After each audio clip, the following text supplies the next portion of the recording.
Hello guys, this is BK Mathur, mathematics teacher. Guys, vector start हो चुका है, lecture number 1 है।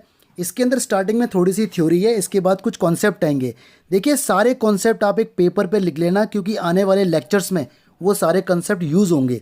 अगर आपका कॉन्सेप्ट वीक रह गया तो आपको प्रॉब्लम होने वाली है, अदरवाइज आपको वेक्टर से प्यार हो जाएगा, you will love the topic. Alright, start करते हैं। और जितने न्यूमेरिकल इसके अंदर मैंने बताए हैं और मैंने दिए हैं, सारे न्यूमेरिकल ज़रूर सॉल्व करना। और जहाँ पर भी कन्फ्यूज़न हो तो थोड़ा सा वीडियो को पॉज करके सोचना, थिंक, तो आपको समझ आ जाएगा। ऑलराइट, स्टार्ट करते हैं। गाइस, टॉपिक स्टार्ट हो रहा है वेक्टर। इसे वेक्टर बोलो या वेक्टर अलजेब्रा बोलो, बात एक है। और वेक्टर बेसिक होता है 3 डायमेंशनल ज्योमेट्री का, यानी जो नेक्स्ट टॉपिक होगा दैट विल बी 3D। लेकिन 3D में आप कंफर्टेबल जब ही होंगे जब आपको वेक्टर अच्छे से आता होगा। तो आप ध्यान से देखिए कि वेक्टर होता क्या है।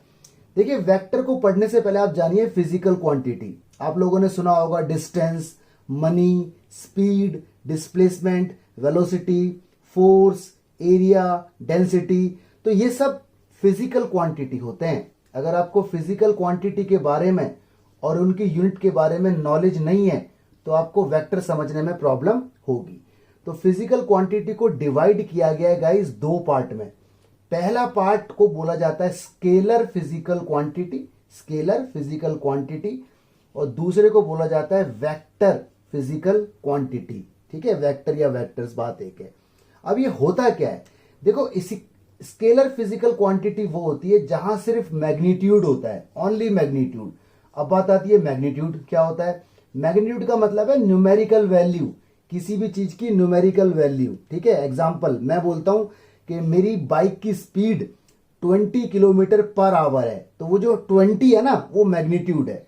या फिर मैं बोलता हूं कि इस रूम का एरिया 100 स्क्वायर मीटर है, तो 100 क्या है, मैग्नीट्यूड है, तो उसे वैल्यू भी बोला जाता है। तो वेक्टर के अंदर भी आपका मैग्नीट्यूड होता है। ठीक है, तो मैग्नीट्यूड तो दोनों के अंदर हो गया। इसका मतलब क्या है, न्यूमेरिकल वैल्यू। मैग्नीट्यूड का मतलब क्या है, न्यूमेरिकल वैल्यू। एग्जांपल, अगर मैं आपसे बोलूं कि वेलोसिटी 80 किलोमीटर पर आवर है, तो जो 80 है ना, 80 वो मैग्नीट्यूड है। आप इतनी बात समझ गए। तो फिजिकल क्वांटिटी के अंदर 2 चीजें हमेशा होंगी, एक मैग्नीट्यूड, यहां पर भी मैग्नीट्यूड। ठीक है, नेक्स्ट होता है गाइस डायरेक्शन। डायरेक्शन सिर्फ और सिर्फ वेक्टर के अंदर होती है, डायरेक्शन स्केलर के अंदर नहीं होती। अब डायरेक्शन का मीनिंग क्या होता है। देखिए, डायरेक्शन का मीनिंग 2 होते हैं। डायरेक्शन का एक तो मतलब होता है प्लस और माइनस से। जैसे मान लो मैंने बनाया ये कार्टेशियन प्लेन, ये क्या है, positive x axis, negative x axis. ठीक है, नेगेटिव वाई एक्सिस और पॉजिटिव वाई एक्सिस। इंक्लाइंड जाएगा तो एक एंगल पे जाएगा, तो इसका मतलब प्लस माइनस, या कोई एंगल भी हो सकता है थीटा, या फिर वही नॉर्थ ईस्ट साउथ वेस्ट। ठीक है, नॉर्थ ईस्ट साउथ वेस्ट। तो इस तरह से आपका डायरेक्शन होती है। या इसको मैं और ढंग से बोलूं तो एक देखो वर्ड बन जाता है न्यूज करके, है ना, नॉर्थ ईस्ट वेस्ट साउथ, बात एक ही है। तो आप समझ जाइए कि वेक्टर और स्केलर में डिफरेंस सिर्फ और सिर्फ एक चीज का है, दैट इज डायरेक्शन। इसके अंदर डायरेक्शन नाम की कोई चीज नहीं होती। अब कभी कभी एग्जाम में या वाइवा में आपसे न्यूमेरिकल पूछ लेते हैं कि भैया फिजिकल क्वांटिटी के कुछ एग्जाम्पल दीजिए।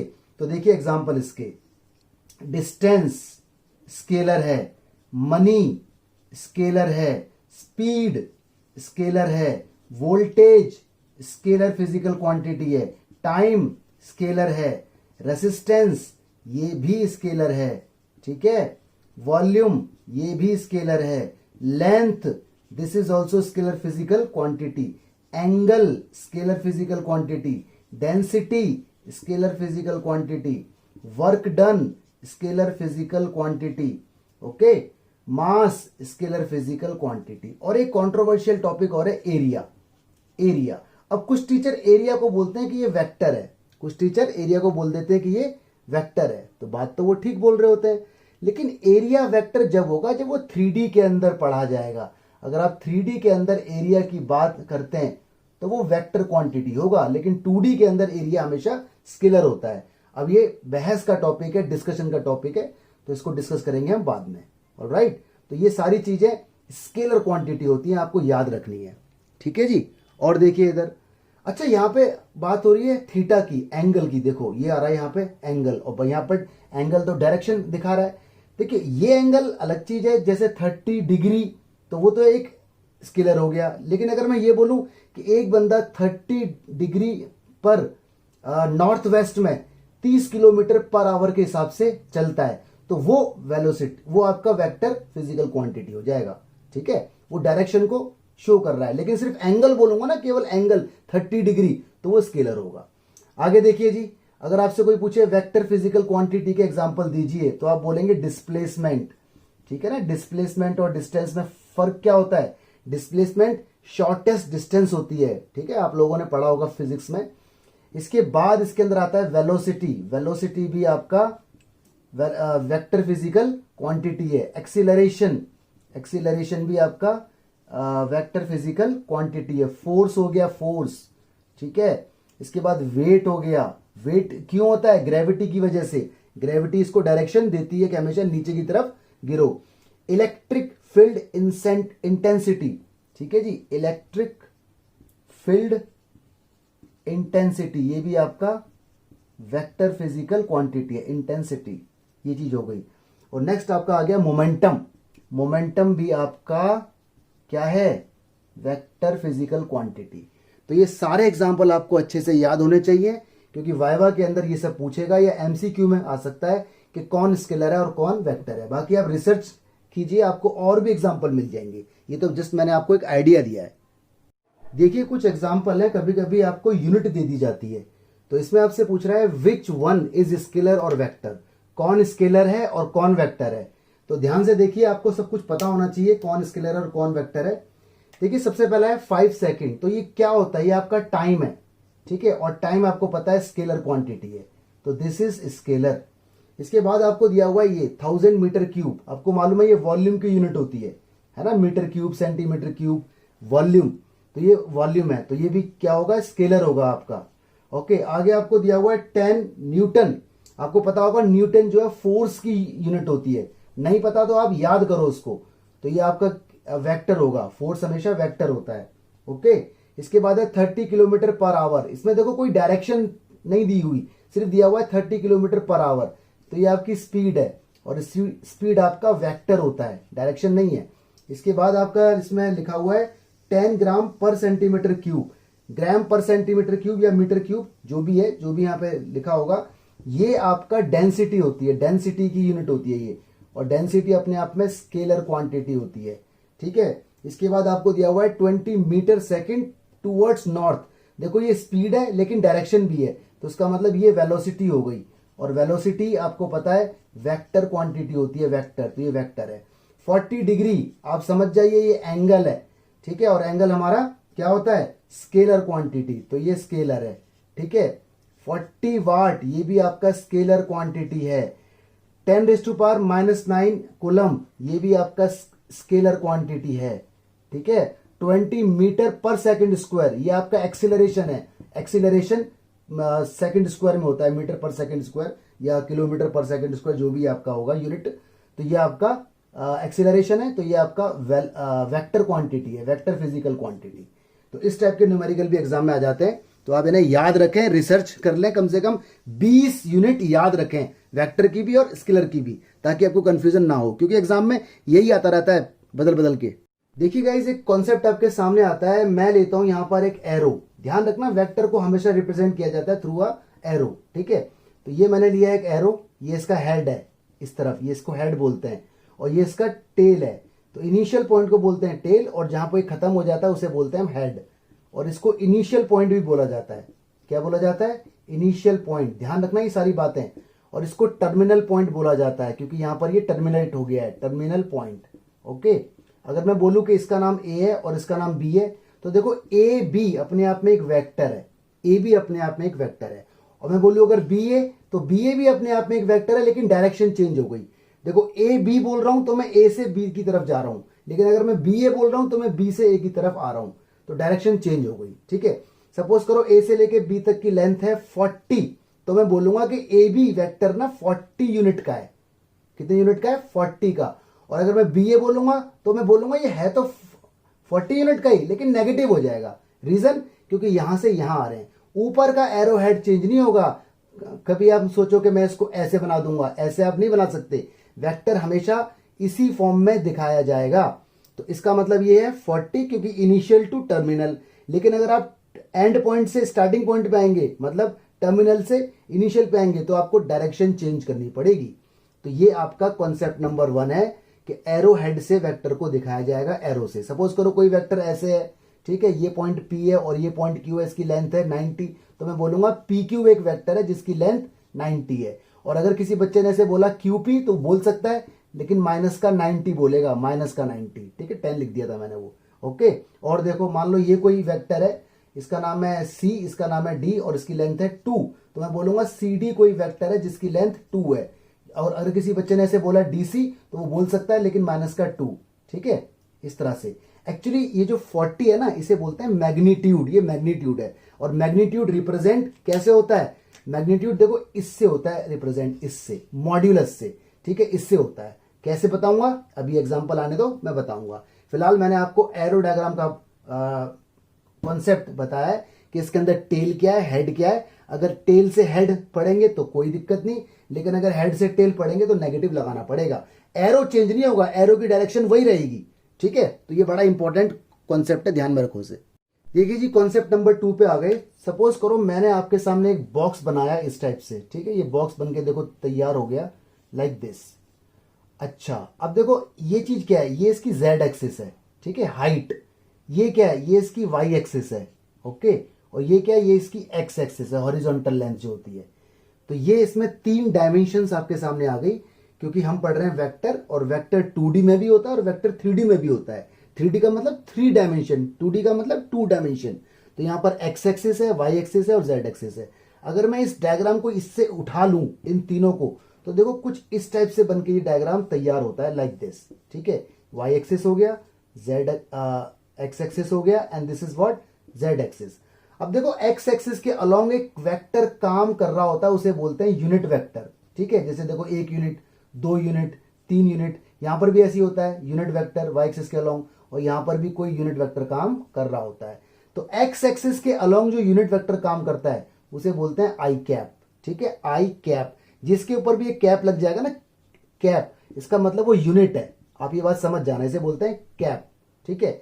और वाई एक्सिस के अलोंग जो वेक्टर होता है उसे बोलते हैं जे कैप, और जेड वाले को बोलते हैं के कैप। तो इसका मतलब यूनिट वेक्टर 3 हो गए, एक हो गया आई कैप, एक हो गया जे कैप, एक हो गया के कैप। तो कोई अगर आपसे पूछे कि I cap, J cap, K cap क्या है, तो आप उसे बोलना I J K unit vector है along X axis, Y axis and Z axis respectively, ठीक है। मतलब आई कैप एक्स एक्सिस के साथ है, जे कैप वाई के साथ है, के कैप जेड के साथ है। तो इतनी बात थोड़ा सा आप ध्यान रखना। अब देखो क्योंकि ये यूनिट वेक्टर है, आई कैप हो गया, जे कैप हो गया, के कैप हो गया, यूनिट वेक्टर है, तो इनका मैग्नीट्यूड हमेशा 1 होगा। और मैग्नीट्यूड देखो मॉड्यूलस से दिखाया जाता है ऐसे करके, यानी ये इनका मैग्नीट्यूड, मतलब इनकी वैल्यू हमेशा 1 होती है।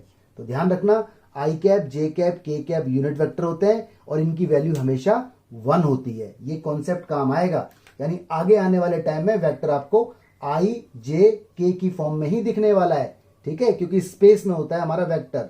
स्पेस में सपोज करो ये कोई वेक्टर है, देखो इस टाइप से, तो इसमें एक्स कोऑर्डिनेट क्या होगा, वाई कोऑर्डिनेट और जेड कोऑर्डिनेट। तो ये आई जे के इसके कोऑर्डिनेट डिसाइड करेंगे। तो आई जे के यहां पर यूनिट वेक्टर होते हैं जिनका मैग्नीट्यूड 1 होता है, ठीक है जी, ध्यान रखना, इंपॉर्टेंट है। लेकिन नेक्स्ट आता है कॉन्सेप्ट नंबर 3। थोड़ी सी थ्योरी आएगी आपके सामने इसमें, और ये आपको पता होना चाहिए कि वेक्टर कितने टाइप्स के होते हैं। तो सबसे पहला हो गया जीरो वेक्टर, ठीक है। जीरो वेक्टर भी एक वेक्टर होता है भाई, इसको नल वेक्टर भी कहा जाता है, नल। तो आप ध्यान रखना, जीरो वेक्टर को, नल वेक्टर को, बात एक है। देखो जीरो वेक्टर, नल वेक्टर वो होगा जिसका इनिशियल पॉइंट, ठीक है, इनिशियल पॉइंट और टर्मिनल पॉइंट एकदम सेम हो।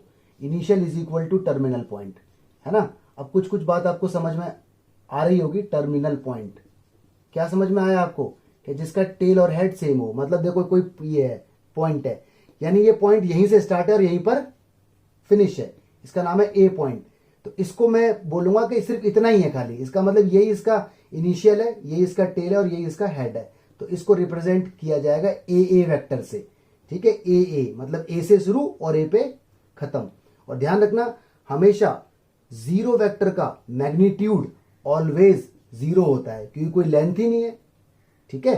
तो ये ध्यान रखना, जीरो वेक्टर ये होता है। और कोई अगर पूछे ना कि डिटेल में मुझे जरा समझाओ, तो आप बोलना सर जीरो वेक्टर वो होगा जिसका इनिशियल पॉइंट और टर्मिनल पॉइंट सेम हो, जिसका टेल और हेड सेम हो, ध्यान रखना। नंबर टू आता है बच्चों यूनिट वेक्टर, ठीक है, this is important one. Unit vector वो होता है जिसका मैग्नीट्यूड 1 हो, जिसका मैग्नीट्यूड 1 हो। सपोज करो कोई वेक्टर है ए से लेके बी तक और इसकी लेंथ 1 है, तो मैं इसको बोलूंगा कि ए बी वेक्टर ना अपने आप में यूनिट वेक्टर है क्योंकि इसका मैग्नीट्यूड 1 है। देखो जब भी मैं मैग्नीट्यूड बोलूंगा तो इस तरह से मॉड्यूलस लगा के आपको दिखाऊंगा, मतलब इसका मैग्नीट्यूड इज इक्वल टू 1 है, ठीक है। तो यूनिट वेक्टर जिसका मैग्नीट्यूड 1 हो और उसे रिप्रेजेंट किया जाता है कैप के थ्रू, यानी कोई वेक्टर ए है, मैंने उसके ऊपर कैप लगाया तो वो यूनिट वेक्टर है। कोई वेक्टर बी है, मैंने ऐसे लगाया, तो अभी मुझे इसको देख के साफ साफ पता नहीं चल रहा कि ये यूनिट है या नहीं, लेकिन अगर मैं ये बोल देता बी के ऊपर कैप तो ये यूनिट वेक्टर है, ठीक है। तो वेक्टर को रिप्रेजेंट या तो एरो से करते हैं या फिर कैप से करते हैं। एरो लगा हुआ है तो नॉर्मल वेक्टर हो सकता है, उसी के ऊपर अगर आपने कैप लगा दिया तो वो यूनिट वेक्टर साफ साफ दिख जाएगा कि यूनिट वेक्टर है, इसका मैग्नीट्यूड 1 है, ठीक है। यानी मैं इसको ऐसे करके बोल सकता हूं कि A B cap is equal to 1, यानी ये एरो लगाऊं या कैप लगाऊं बात एक है, क्योंकि क्लियर कट यहां दिख रहा है कि इसका मैग्नीट्यूड 1 है, ठीक है जी। तो ये था आपका यूनिट वेक्टर। नंबर थर्ड पे आपका आता है को इनिशियल वेक्टर। को इनिशियल, तो इनिशियल आपको मालूम है ना, इनिशियल पॉइंट जहां होते हैं इसे को इनिशियल वेक्टर। तो देखो नाम से ही दिख रहा है यहां पे, को इनिशियल वेक्टर वो होगा जहां पर इनिशियल पॉइंट सारे वेक्टर का सेम होगा। सपोज करो ये कोई पॉइंट मेरे पास ओ इनिशियल वेक्टर है, इनिशियल पॉइंट है, यहां से कोई वेक्टर निकला ए और यहीं से कोई वेक्टर अलग डायरेक्शन में जा रहा है बी और यहीं से कोई वेक्टर अलग डायरेक्शन में जा रहा है सी, तो मैं बोल सकता हूं कि ओ ए वेक्टर, ओ बी वेक्टर और ओ सी वेक्टर आर को इनिशियल। ये सारे को इनिशियल है क्योंकि इन सब का इनिशियल पॉइंट ओ है, ठीक है, इन सब का ओरिजिन ए है, यहीं से ये निकल रहे हैं। तो जिसका इनिशियल पॉइंट सेम रहता है उन्हें कहते हैं को इनिशियल वेक्टर। तो ये कितने भी हो सकते हैं, तो कोई आपसे पूछे तो आप बताना कि इनिशियल पॉइंट रहेगा सेम और टर्मिनल पॉइंट कुछ भी हो सकते हैं। तो ये सारे एग्जांपल है को इनिशियल वेक्टर के, ठीक है जी, ध्यान रखो इन्हें। देखिए नेक्स्ट आता है आपका कोलिनियर वेक्टर, ठीक है। इनको कभी कभी हम पैरेलल भी बोल देते हैं बट वो बाद में देखेंगे। देखो एक लाइन है, सपोज करो ये एक पॉइंट है, ये एक पॉइंट है और ये एक पॉइंट है।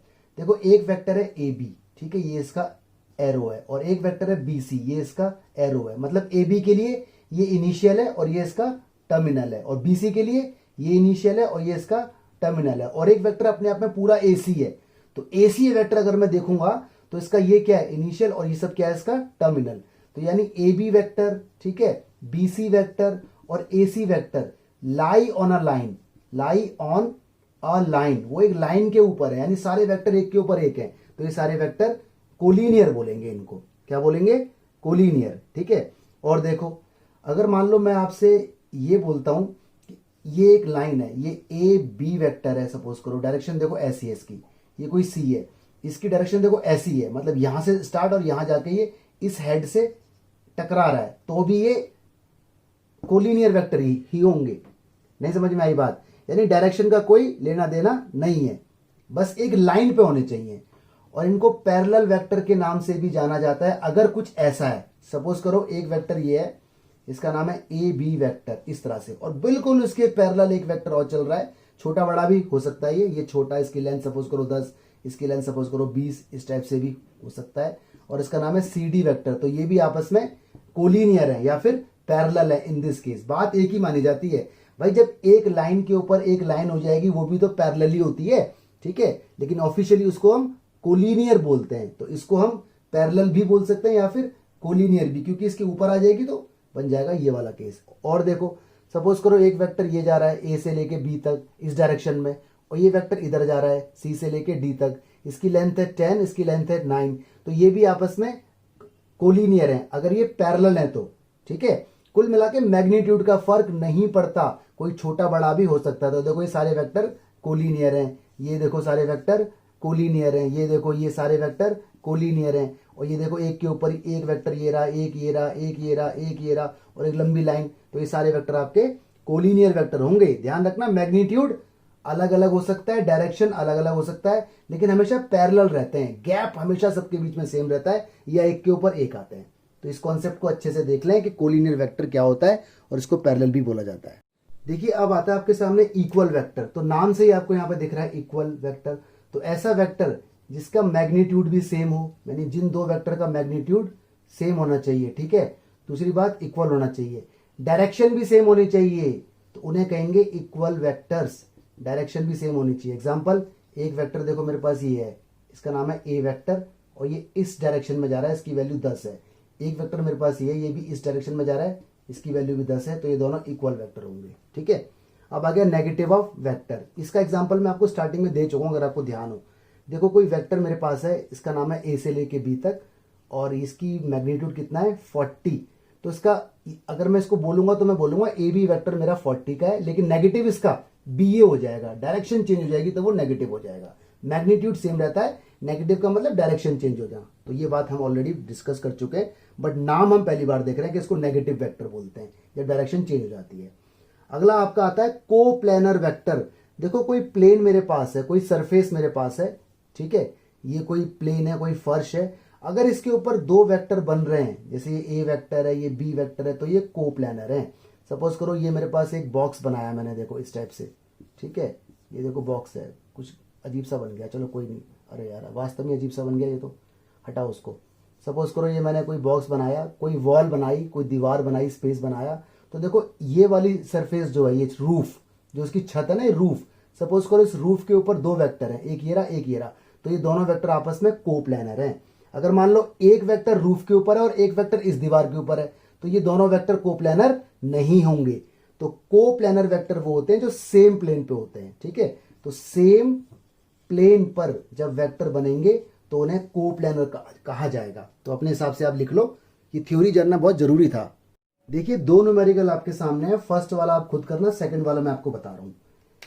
इसने कहा है कि रिप्रेजेंट ग्राफिकली या डिस्प्लेसमेंट। डिस्प्लेसमेंट तो अपने आप में वेक्टर होता है, आपको मालूम है। तो एक वेक्टर को ग्राफ पर हमें दिखाना है जिसका मैग्नीट्यूड 40 किलोमीटर है, ये मैग्नीट्यूड है। और देखो 30 डिग्री वेस्ट ऑफ साउथ में जा रहा है।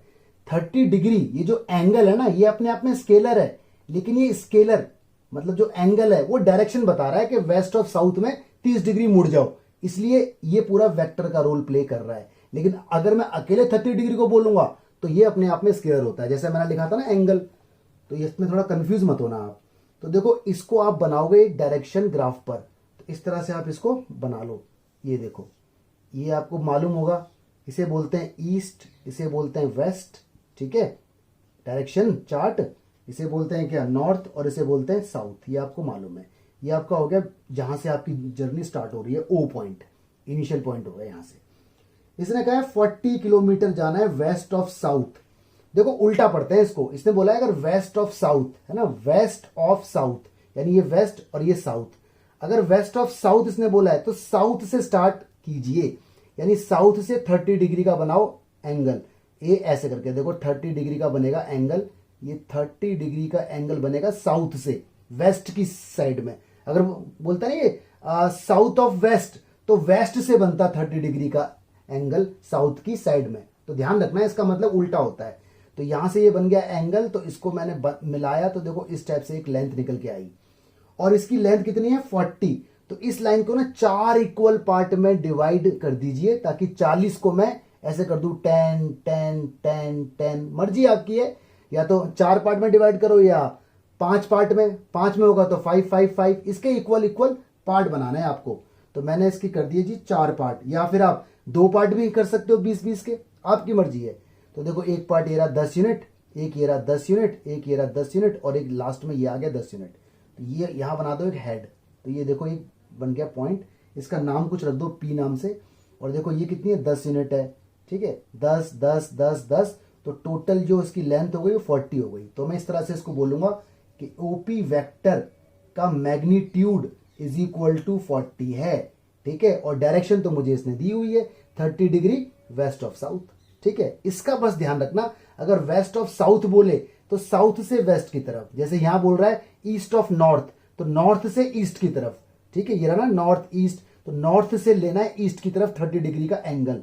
इस तरह से 30 डिग्री का एंगल तो छोटा होगा ना, क्योंकि ये पूरा एंगल 90 का होगा, तो थोड़ा हल्का सा। ये तो मैंने आइडिया से खाली बनाया है, आपको भी एग्जाम में आइडिया से ही बना के आना है।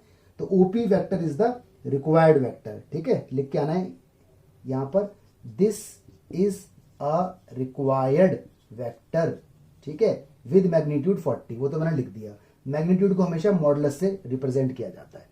तो ये डायग्राम 1 मार्क के अंदर ये क्वेश्चन आ सकता है। बाकी आप ये ध्यान रखना कि 40 को आपकी मर्जी आप 10-10 में बांटें या 5-5 में या 2-2 या 1-1। 1-1 में बांटोगे तो बहुत लंबा ग्राफ हो जाएगा, कॉपी के ऊपर आ नहीं पाएगा, ठीक है। तो ये आपकी मर्जी है कि आप इसे कितने इक्वल पार्ट में डिवाइड कर देते हैं।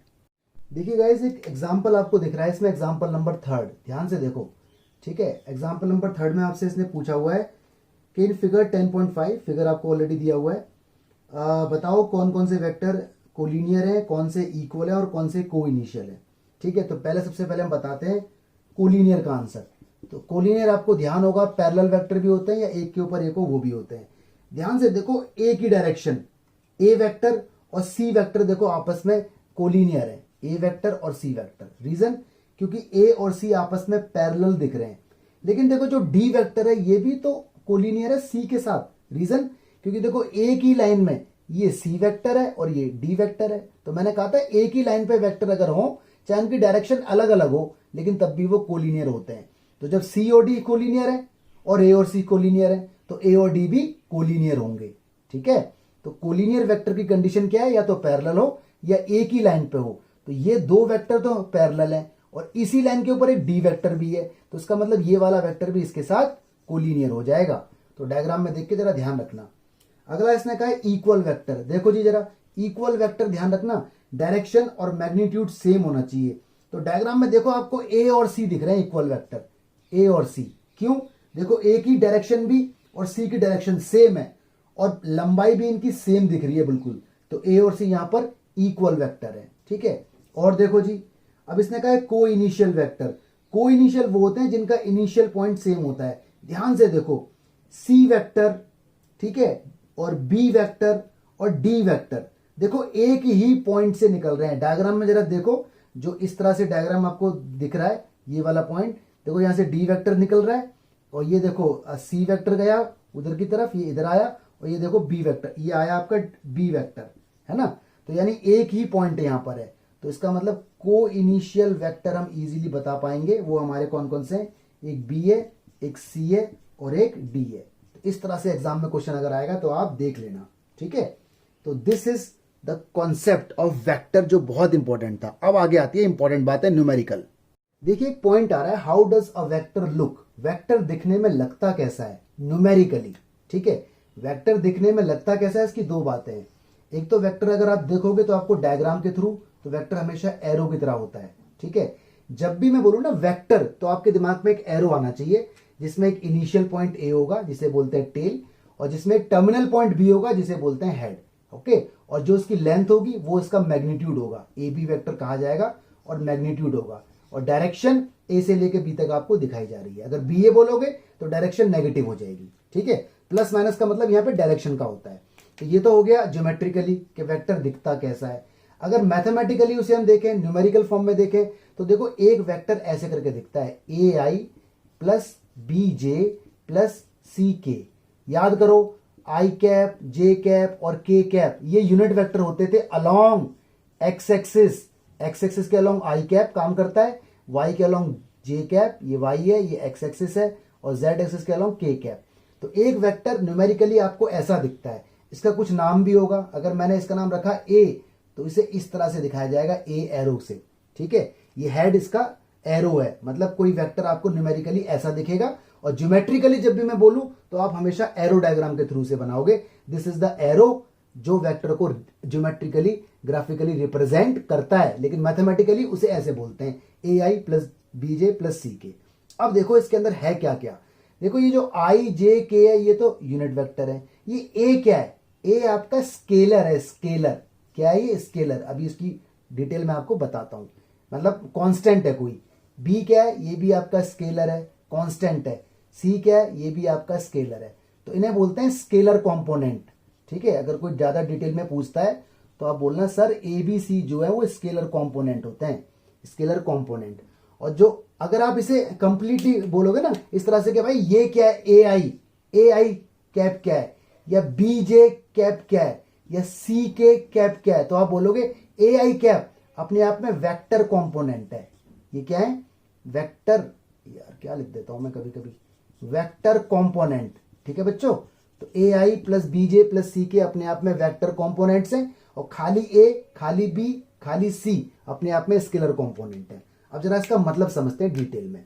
मान लीजिए मैंने कोई वेक्टर यहां पे लिया और मैंने लिया 2i प्लस 5j, ठीक है, प्लस 9k, ऐसे लिया।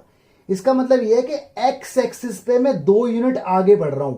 मतलब अगर मेरी एक्स एक्सिस ये है, ठीक है, तो मैं इस पे 2 यूनिट आगे जाऊंगा, क्योंकि आई का मतलब तो यूनिट है, यूनिट माने 1, तो 2 यूनिट आगे, मतलब 1 और 2, यानी मैं यहां पर हूं। देखो 2 यूनिट की डिस्टेंस मैंने तय कर ली, तो ये अपने आप में स्केलर, मतलब ये बता रहा है कि भैया एक्स एक्सिस पे 2 यूनिट आगे बढ़ जाओ।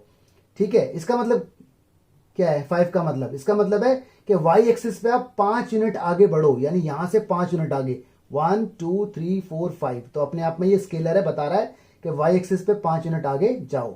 इसका मतलब क्या है, जेड यूनिट पे 9 यूनिट आगे जाओ, यानी 1 2 3 4 5 6 7 8 9 यहां पर।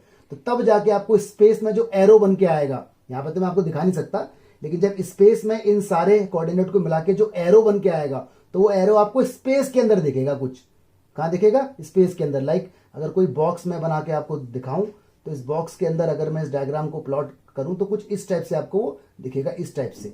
ठीक है, जो भी उसकी डायरेक्शन होगी। तो एक्चुअली तो मैं आपको 3D के अंदर डायग्राम बना के नहीं दिखा सकता अभी।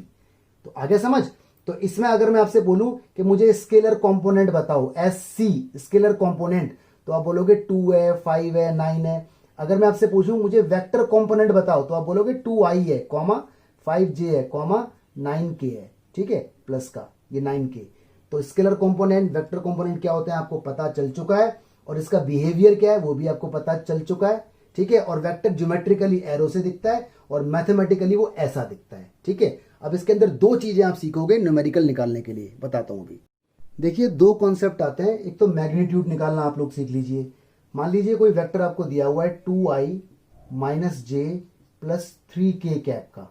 ठीक है, आपसे पूछा है मैग्नीट्यूड, तो देखो ऐसे निकालते हैं मैग्नीट्यूड। पहले से बंद करते हैं मॉड्यूलस में, और मैग्नीट्यूड निकालने का फॉर्मूला होता है A square plus B square plus C square, मतलब स्केलर कंपोनेंट का स्क्वायर। याद है ना, स्केलर कंपोनेंट आई जे के कॉफिशिएंट, उन्हें बोलते हैं स्केलर कंपोनेंट। तो यानी अगर आप मैग्नीट्यूड इसका निकालोगे, तो आई का स्केलर कंपोनेंट क्या है 2, तो 4 हो जाएगा। जे का क्या है -1, उसका स्क्वायर 1 हो जाएगा, और इसका क्या है 3, तो 9 हो जाएगा। तो कुल मिला के 14 इसका मैग्नीट्यूड आएगा। और ध्यान रखना, magnitude can not be negative, वो कभी नेगेटिव नहीं हो सकता। ठीक है, मैग्नीट्यूड हमेशा पॉजिटिव होता है। अगर उसके आगे माइनस कुछ आपको दिख रहा है तो वो डायरेक्शन होती है। ठीक है, मैग्नीट्यूड कभी नेगेटिव नहीं होता। तो इस तरह से निकालते हैं मैग्नीट्यूड। निकालना आ गया, दोबारा देख लो एक बार। अंडर रूट के अंदर स्केलर कंपोनेंट का स्क्वायर, स्केलर कंपोनेंट का स्क्वायर, और स्केलर कंपोनेंट होते हैं आई जे के कोएफिशिएंट, यानी यूनिट वेक्टर के कोएफिशिएंट। ऐसे निकाला जाता है मैग्नीट्यूड। यूनिट वेक्टर अगर आपको बनाना है, कोई वेक्टर आपको दिया हुआ है और आप चाहते हो कि इसका यूनिट वेक्टर बन जाए, तो उसको पहले तो ऐसे करके दिखाया जाएगा, क्योंकि यूनिट वेक्टर को हमेशा कैप से दिखाते हैं। और यूनिट वेक्टर बनाने का फॉर्मूला होता है वेक्टर ओरिजिनल और अपॉन में उसका मैग्नीट्यूड, ऐसे निकाला जाता है यूनिट वेक्टर। एग्जाम्पल, जैसे यहाँ पे ए वेक्टर मेरा क्या है, ए है 2i माइनस का जे और प्लस का 3k, ये मेरे पास वेक्टर है ओरिजिनल। इसके अपॉन में रख दो इसका मैग्नीट्यूड, यानी कितना आया था √14। अब कर दो इसको अलग अलग, 2 अपॉन √14 आई कैप, -1 अपॉन √14 जे कैप, और 3 अपॉन √14 के कैप। तो ये जो वेक्टर निकल के आया ना, ये आपका यूनिट वेक्टर है। ठीक है, इसका मतलब अगर आपसे यूनिट वेक्टर पूछ ले, तो सबसे पहले आपको मैग्नीट्यूड निकालना पड़ेगा। मैग्नीट्यूड निकालने के बाद उसका नाम बदलना पड़ेगा कैप, और कैप निकालने के बाद फॉर्मूला होगा वेक्टर ओरिजिनल, उसके अपॉन में उसका मैग्नीट्यूड। तो ये बन गया यूनिट वेक्टर निकालने का फॉर्मूला। ठीक है, इसके ऊपर न्यूमेरिकल मैं आपको देता हूं एक, तो वो आप ट्राई करना। देखिए स्क्रीन पर क्वेश्चन नंबर 1 आपको दिख रहा है, और इसमें कहा है compute the magnitude of following vectors. 3 vector आपको दिए हुए हैं, तीनों वेक्टर का आपको मैग्नीट्यूड निकालना है, तो इसके ये आंसर आएंगे। ठीक है, तो आप ट्राई कीजिए और आप निकाल सकते हैं, आई होप। देखिए गाइस 5 न्यूमेरिकल मैंने लिए हैं, बहुत छोटे छोटे बेसिक बातें हैं। तो पहला और दूसरा न्यूमेरिकल तो सेम है, तो इनमें से तो मैं आपको एक न्यूमेरिकल बताने वाला हूं। मैं क्वेश्चन नंबर 2 बताऊंगा आपको। ठीक है, ध्यान से देखो। इसने कहा है एक्स और वाई बताओ अगर वेक्टर ये और ये इक्वल है, और यहां कहा है कि एक्स वाई जेड बताओ अगर ये और ये इक्वल है। इसमें 3 कंपोनेंट है, इसमें 2 है, तो कोई दिक्कत वाली वो नहीं है बात। तो देखो क्वेश्चन नंबर 2 कैसे सॉल्व होगा, जरा समझना आराम से। भाई इसने कहा इक्वल है तो दोनों को इक्वल रख दो, 2i प्लस 3j इक्वल किसके है, xi प्लस yk के। इसमें z कंपोनेंट नहीं है तो कोई दिक्कत नहीं, इसका मतलब ये वेक्टर 2D में है, मतलब z एक्सिस यहाँ पर 0 है, मतलब एक प्लेन के ऊपर है जिसमें x कोऑर्डिनेट है और y कोऑर्डिनेट है। तो अगर ये इक्वल है, याद करो इक्वल वेक्टर वो होते हैं जिनके सारे कंपोनेंट सेम होते हैं, मैग्नीट्यूड भी और डायरेक्शन भी। इसका मतलब i का कोएफिशिएंट कंपेयर हो जाएगा i के कोएफिशिएंट से, तो x की वैल्यू 2 आ जाएगी, और j का कोएफिशिएंट कंपेयर हो जाएगा j के कोएफिशिएंट से, तो y की वैल्यू कितनी आ जाएगी आपकी 3। ये आपका आंसर आ गया। तो ये तो बहुत मजाक हो गया।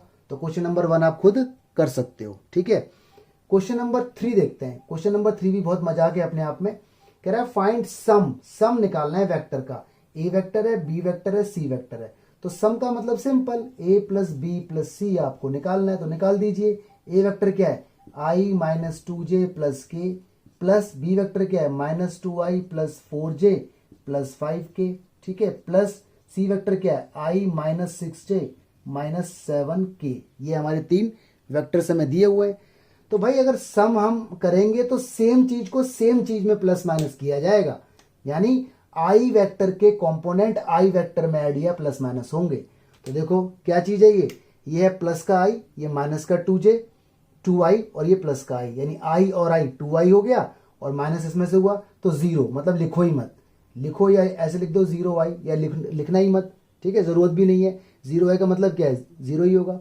इसके बाद j वाले कंपोनेंट में ऐड होंगे। चलो जी, ये कितना है, माइनस का 2 और माइनस का 6, माइनस का 8 हो गया और प्लस का 4, तो प्लस का 4j आएगा, ठीक है, plus minus normal plus minus है यार, नॉट अ बिग डील।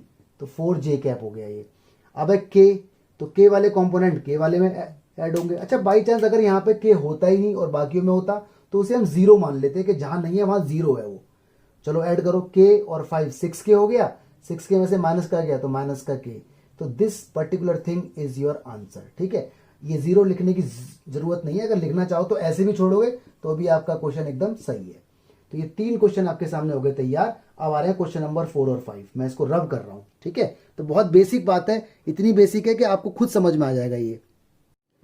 हाँ जी, क्वेश्चन नंबर 4 और 5 देखते हैं। क्वेश्चन नंबर 4 मुझे बताने की जरूरत नहीं, क्योंकि मैं अभी अभी आपको बता के आया हूं कि यूनिट वेक्टर कैसे निकाला जाता है। ये वेक्टर आपको ऑलरेडी दिया हुआ है, ठीक है। ए वेक्टर हमें निकालना है यूनिट वेक्टर यानी ए कैप, और यूनिट वेक्टर निकालने का फॉर्मूला क्या है, जो वेक्टर ओरिजिनल है वो तो ऐसे ही रहेगा, अपॉन में आ जाएगा उसका मैग्नीट्यूड। तो मैंने इसका एग्जांपल भी दिया था, तो आप इसे खुद सॉल्व करें, CYS, ठीक है, खुद ब खुद इसे सॉल्व करें, आंसर निकालें और कमेंट बॉक्स में आंसर जरूर लिखें इसका। अब देखिए क्वेश्चन नंबर 5, इसके अंदर कुछ बातें हैं।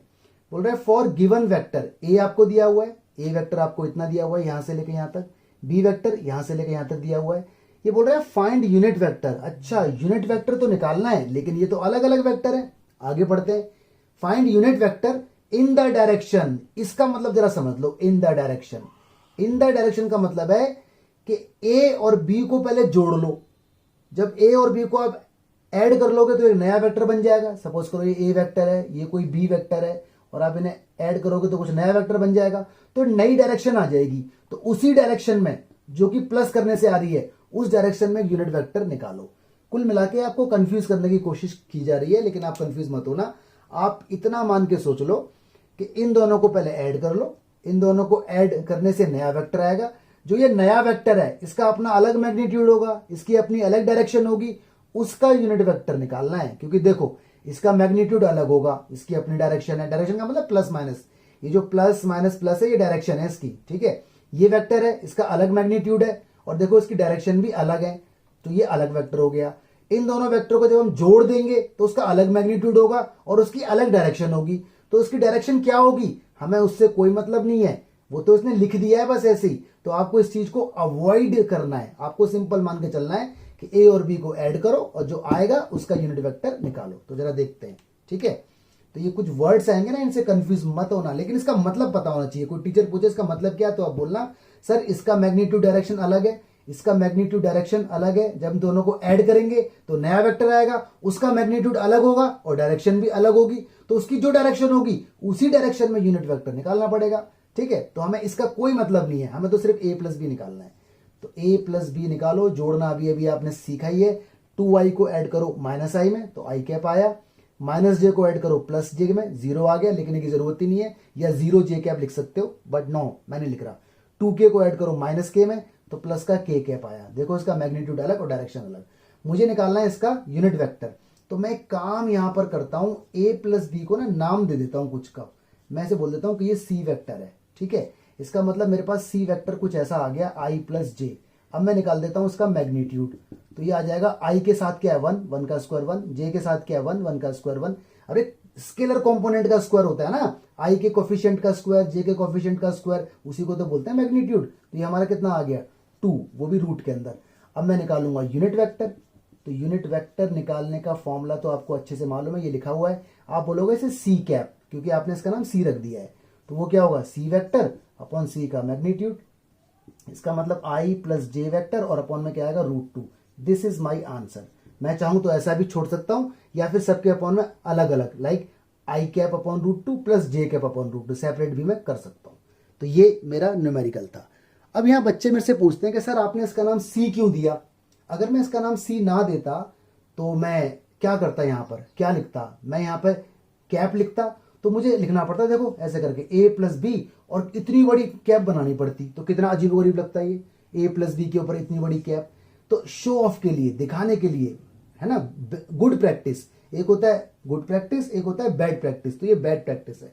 सोचो अगर मैं इसका नाम सी ना देता तो पहले मैं a प्लस बी का मैग्नीट्यूड निकालता, जो कि मेरा √2 ही आता, क्योंकि a प्लस बी तो यही है, ठीक है। इसके बाद जब मैं यूनिट वेक्टर यहां पे लिखता तो मैं यहां लिखता a प्लस बी, और उसके ऊपर इतनी बड़ी कैप बनानी पड़ती। दिख रहा है इतनी बड़ी कैप कितनी अजीबोगरीब सी लग रही है, तो देखने में अच्छा नहीं लग रहा, इसलिए मैंने नाम दिया है ताकि एक पर्टिकुलर नेम रहे और देखने में भी सुंदर सुंदर लगे।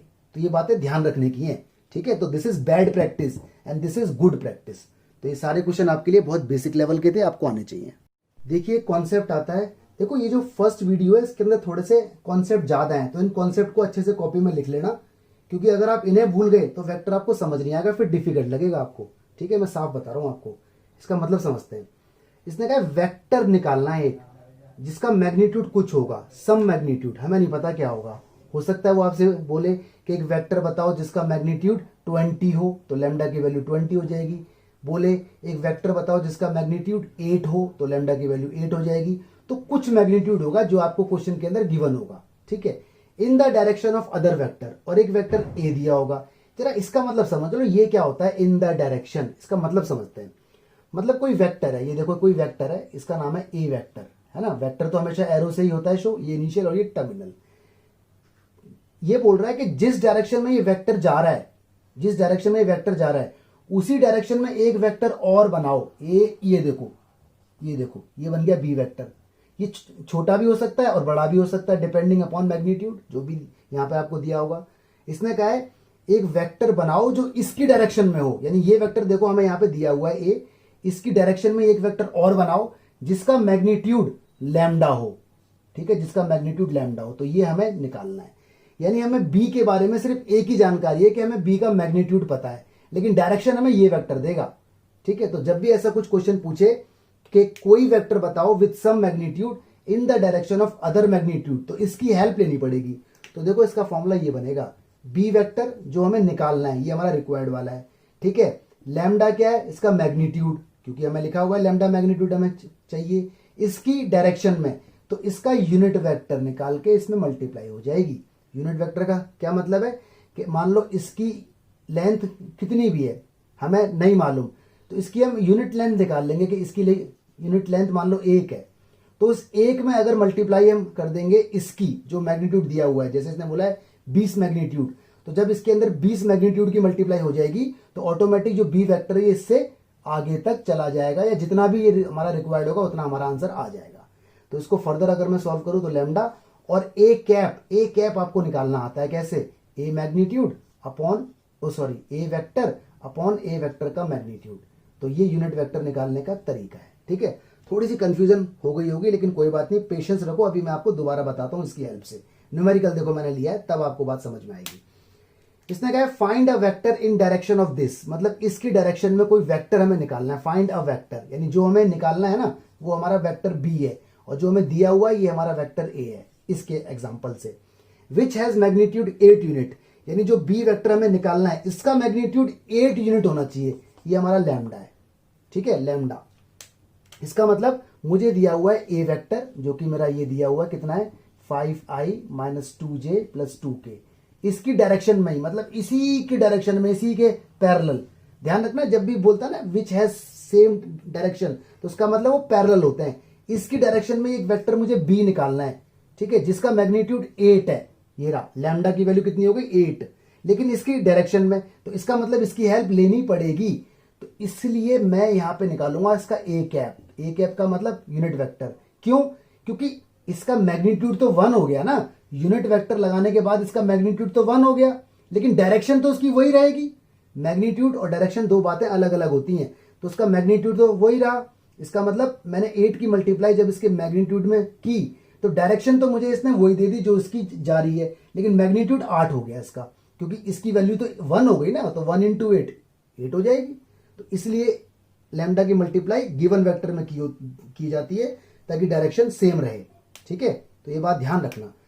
तो इसका मतलब मैं यहाँ पे निकालूंगा B vector is equal to lambda और ए कैप, ये बनेगा मेरा फॉर्मूला। लैम्डा की वैल्यू 8 है और ए कैप मुझे निकालना आता है कैसे, ए वेक्टर अपॉन ए मैग्नीट्यूड, ये मेरा फॉर्मूला है, ठीक है। ध्यान रखना जरा इसको। 8 ए वेक्टर मेरा कितना है 5i है, माइनस का 2j है, प्लस का 2k कैप है, अपॉन ए का मैग्नीट्यूड, तो अंडर रूट के अंदर आएगा ये, तो 5 का 25 हो जाएगा, 2 का 4 हो जाएगा, 2 का 4 हो जाएगा, यानी 8 की मल्टीप्लाई इसके अंदर, तो 8 ये हो जाएगा 40 और ये कितना हो जाएगा 29 33 रूट 33 आई कैप माइनस का 16 रूट 33 जे कैप प्लस का 16 रूट 33 के कैप। देखो ये मेरा आंसर है। यानी जब आप इसका मैग्नीट्यूड निकालोगे ना, ये ए है स्केलर कंपोनेंट, ये बी है, ये सी है, तो उसका मैग्नीट्यूड 8 आएगा। डायरेक्शन सेम कैसे हो गई, देखो इस वाले वेक्टर की डायरेक्शन प्लस माइनस प्लस है, तो इसकी भी तो डायरेक्शन प्लस माइनस प्लस है, तो ये मतलब होता है, ठीक है। अगर आपको समझ में नहीं आ रहा है तो मैं आपको दोबारा एक बार छोटी सी बात बता देता हूं कि जब भी बोले ना इस डायरेक्शन में, तो डायरेक्शन का मतलब है कि जो नया आंसर आएगा उसके जो साइन है वो चेंज नहीं होने चाहिए, जो इसके साइन है वही साइन उसके भी रहने चाहिए। तो यहाँ प्लस माइनस प्लस है, यहाँ पे देखो प्लस माइनस प्लस है, लेकिन देखो वैल्यू चेंज हो गई, इसका मैग्नीट्यूड अगर निकलेगा तो 8 निकलेगा। तो ये कॉन्सेप्ट आप ध्यान रखना इसको देखकर, ठीक है। अगर नहीं समझ में आया तो उसको आप नोट करो पहले, उसके बाद देखो, उसे समझ आ जाएगा। अदरवाइज कमेंट में लिखो, मैं आपको दोबारा बताऊंगा।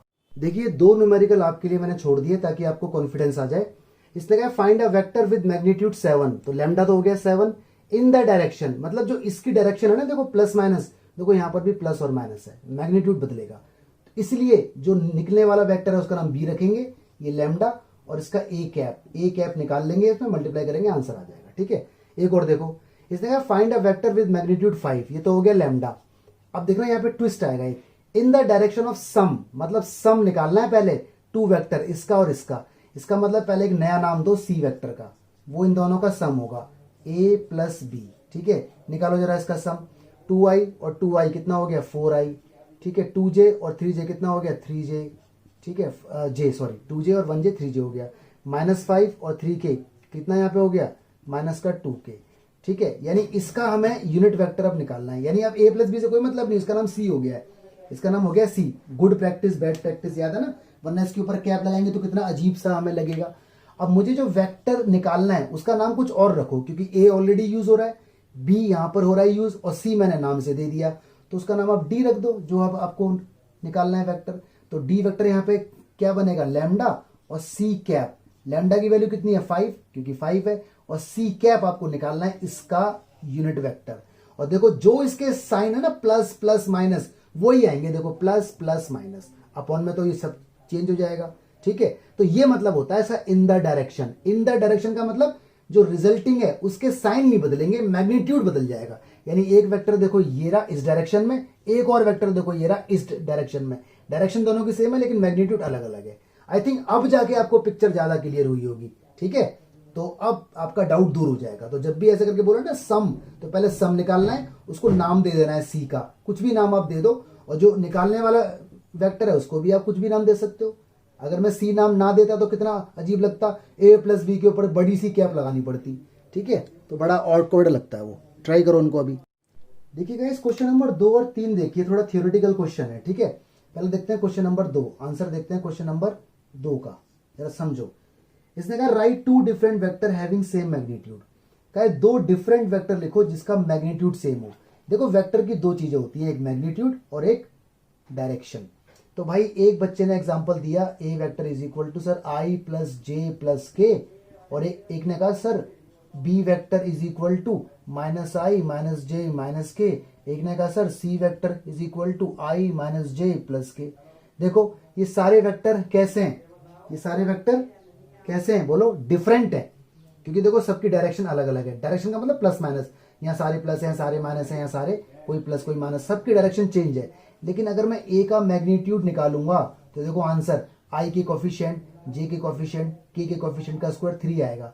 बी का भी मैग्नीट्यूड वही आएगा और सी का भी मैग्नीट्यूड वही आएगा। इसका मतलब इनफाइनाइट वेक्टर्स आर पॉसिबल, है ना, इनफाइनाइट वेक्टर्स आर पॉसिबल। यानी हम एग्जाम्पल अगर देंगे तो एग्जाम्पल खत्म नहीं होंगे। तो इसमें डायरेक्शन सबकी सेम है लेकिन मैग्नीट्यूड सबका अलग है, ठीक है। तो इसने कहा राइट टू डिफरेंट वेक्टर, तो दो क्या, हमने तो 3 बता दिए। तो आप हजारों लाखों करोड़ों वेक्टर बता सकते हो ऐसे जिसका मैग्नीट्यूड सेम होगा लेकिन डायरेक्शन चेंज होगी, ठीक है। देखो सब में प्लस माइनस का फर्क है कहीं ना कहीं। अच्छा जी, अब देखते हैं आंसर नंबर 2। आंसर नंबर 2 में इसने कहा है, तो अगर एग्जाम में ये क्वेश्चन अगर आता है तो आप इस तरह से एग्जाम्पल देके और जस्टिफिकेशन देके आ सकते हैं कि सबका मैग्नीट्यूड सेम है लेकिन डायरेक्शन चेंज है। डायरेक्शन का मतलब प्लस माइनस होता है। इसने लिखा है right two different vector having same direction. Direction सेम होनी चाहिए लेकिन वेक्टर डिफरेंट होने चाहिए। सेम डायरेक्शन, तो देखो जी ए वेक्टर मैंने लिया आई प्लस जे प्लस के, डायरेक्शन सेम है सबकी प्लस प्लस। बी वेक्टर मैंने लिया 2i प्लस जे प्लस के, देखो जी डायरेक्शन सबकी सेम है लेकिन मैग्नीट्यूड अलग हो गया। सी वेक्टर इज इक्वल टू मैंने लिया आई प्लस जे प्लस 5 के, देखो जी। तो यहां पर क्या है, सबके मैग्नीट्यूड अलग अलग है, इसका मैग्नीट्यूड अलग, इसका अलग, इसका अलग, लेकिन डायरेक्शन सबकी सेम है। सब में plus plus plus plus plus या सब में माइनस माइनस लगाओ, मतलब जो आई का साइन है वो यहां भी होना चाहिए, ठीक है। तो यहां पर मैग्नीट्यूड सेम था, डायरेक्शन अलग थी। यहां पर डायरेक्शन सेम है और मैग्नीट्यूड अलग है। तो इसका आंसर भी क्या रहेगा, infinite. Infinite vectors are possible, यानी ऐसे वेक्टर इनफाइनाइट हो सकते हैं। तो ये थियोरेटिकल क्वेश्चन था, देख लेना समझ लेना, ठीक है, इजी है। देखिए नया कॉन्सेप्ट आता है। इसने कहा finding vector when 2 points initial and terminal are given. मान लो आपको 2 पॉइंट दिए हुए हैं, ठीक है। ये इसका पहला पॉइंट है इनिशियल पॉइंट जिसका नाम है x1, y1, z1, ठीक है। 3 कोऑर्डिनेट है, 2 भी हो सकते हैं, तो वो तो क्वेश्चन के ऊपर बात है कि वो 2 दे या 3 दे। 3 देंगे तो 3 इस्तेमाल हो जाएंगे, 2 देंगे तो 2 इस्तेमाल हो जाएंगे, बिहेवियर सेम रहेगा। और ये इसका टर्मिनल पॉइंट है, एरो हेड वाला, देखो एरो हेड है, ठीक है। ये है x2, y2 और ये है आपका z2। तो मुझे निकालना है ए बी वैक्टर। तो देखो ए बी वैक्टर ऐसे करके निकलेगा एक्चुअली, ठीक है, ऐसे निकलेगा। देखो x2 minus x1 i cap plus y2 minus y1 j cap plus z2 minus z1 k cap. अगर 3 कोऑर्डिनेट हैं, अगर सिर्फ 2 होते xy तो सिर्फ इतने में ही रह जाता, इसका यूज नहीं होता, ठीक है। तो आप ध्यान रखना ए बी वेक्टर निकालने का फॉर्मूला, जब 2 पॉइंट दिए होंगे x2 minus x1 i cap, y2 minus y1 j cap, z2 minus z1 k cap, ठीक है। बाकी इसका एक लॉजिक और भी होता है पोजीशन वेक्टर से, वो मैं आपको नेक्स्ट लेक्चर में आपको बताऊंगा या इसी के अंदर बताऊंगा अभी आपको। तो फिलहाल आप इसको समझ लीजिए। न्यूमेरिकल देखिए आपके सामने आ रहा है, इसी के ऊपर कह रहा है find a vector whose initial point और टर्मिनल पॉइंट, ये इनिशियल है और ये टर्मिनल है, ये x1 y1 z1 x2 y2 z2 respectively. Find आगे और भी पूछा है इसने पूछा है स्केलर और वेक्टर कंपोनेंट बताओ। तो याद करो, स्केलर कंपोनेंट आई जे के coefficient, vector component I J के साथ साथ, ठीक है। तो पहले हम निकालते हैं यहाँ पे सॉल्यूशन, इसको बोल देते हैं ए पॉइंट 2 1 3, इस तरह से डायग्राम भी बना देते हैं। ये इस तरह से ये एरो हेड हो गया, ये बी पॉइंट हो गया -1 1 4। तो मैं निकाल देता हूँ ए बी वैक्टर, ठीक है, बिना फॉर्मूले लगाए मैं निकाल रहा हूँ। x2 माइनस x1, तो ये x2 है, -1 और -2 तो माइनस का 3 आई कैप तो आएगा। y2 माइनस y1, 1 और 1 0 लिखने की जरूरत नहीं है। फिर है z2 माइनस z1 4 और -3 तो प्लस का k कैप आएगा। j इसमें खत्म हो चुका है, तो ये निकल गया मेरा वेक्टर। अब इसने मुझसे मांगा है पहला स्केलर कंपोनेंट। तो बताओ जरा स्केलर कंपोनेंट कौन से होते हैं। स्केलर कंपोनेंट होते हैं आई जे के कोएफिशिएंट, यानी -3 और 0 और 1। जे भी लिखना पड़ेगा आपको, अगर आपने सिर्फ ये लिख दिया ना -3, 1 तो आपका आंसर गलत हो जाएगा। तो इसलिए बेटर प्रैक्टिस ये है कि आप जे को भी यहाँ लिखो, ऐसे करके 0j और प्लस k, वरना आपसे मिस्टेक हो जाएगी। अगर आप सोचो कितने बच्चों से ये मिस्टेक हो जाती है, अगर वो यहाँ j ना लिखते तो आंसर वो -3 और 1 लिख के आ जाते तो वो गलत हो जाता। तो इट इज बेटर कि आप 0j भी लिखें यहाँ पे। अब देखो आंसर सही आएगा, -3, 0 और 1। तो इस चीज का ध्यान आपको रखना पड़ेगा, वरना गलती हो जाएगी। क्वेश्चन 1 नंबर में आएगा एमसीक्यू में और आपका नंबर कट जाएगा। अब इसने पूछा है वेक्टर कंपोनेंट बताओ। Vector component i j k के समेत होता है, उसके साथ होता है। तो बताओ जरा, पहला है -3i, कॉमा, दूसरा है 0j, कॉमा, तीसरा है k। ये वेक्टर कंपोनेंट है, ठीक है। तो जब भी आपको इनिशियल टर्मिनल पॉइंट कुछ भी देगा तो आप वेक्टर भी बता पाओगे, स्केलर कंपोनेंट भी, वेक्टर कंपोनेंट भी। दूसरा, अगर ये आपसे पूछता है इसका मैग्नीट्यूड बताओ, तो आप मैग्नीट्यूड भी बता सकते थे ऐसे करके, √i के साथ वाले का स्क्वायर, j के साथ वाले का, k के साथ वाले का, तो √10 √ इसका आ जाता मैग्नीट्यूड। अगर ये आपसे पूछता है कि यूनिट वेक्टर बताओ इसका, तो आप यूनिट वेक्टर भी बता सकते थे। ए बी का यूनिट वेक्टर कैसे निकालते हैं, वेक्टर के अपॉन में उसका मैग्नीट्यूड। एक क्वेश्चन से बहुत सारी बातें पूछ सकता है, ठीक है। तो मैंने तो सिर्फ खाली एक वेक्टर पूछा था और स्केलर और वेक्टर कंपोनेंट, बाकी ये सब भी पूछ सकता है। तो आप ध्यान रखना, ये 0 वाली बात अगर आपने नहीं लिखी तो यहाँ गलती हो जाएगी। तो मैं एक न्यूमेरिकल छोड़ के जाता हूँ आपके लिए। देखिए ये न्यूमेरिकल आपके सामने मैंने छोड़ दिया है, इसका आंसर आप कमेंट बॉक्स के अंदर जरूर लिखना। इसने कहा एक वेक्टर बता दो इन डायरेक्शन ऑफ पी क्यू। अब देखो इसका मतलब क्या है इन डायरेक्शन, इसका मतलब मैं आपको अभी बताने वाला हूँ। जहाँ पी और क्यू 2 पॉइंट है, ये पी है और ये क्यू है। अब ये पॉइंट पी है और ये पॉइंट क्यू है, पता कैसे चलेगा कौन इनिशियल है और कौन टर्मिनल है, इसे देख के दिखा ना। देखो इन डायरेक्शन पी क्यू मतलब ये इनिशियल है और ये टर्मिनल है। तो इन द डायरेक्शन का मतलब ये है कि इसको हमें फॉलो करना पड़ेगा। तो हमें पी क्यू वैक्टर निकालना है, ये x1 y1 z2, sorry x1 y1 z1, ये x2 y2 z2। तो पी क्यू वैक्टर निकल के आ जाएगा।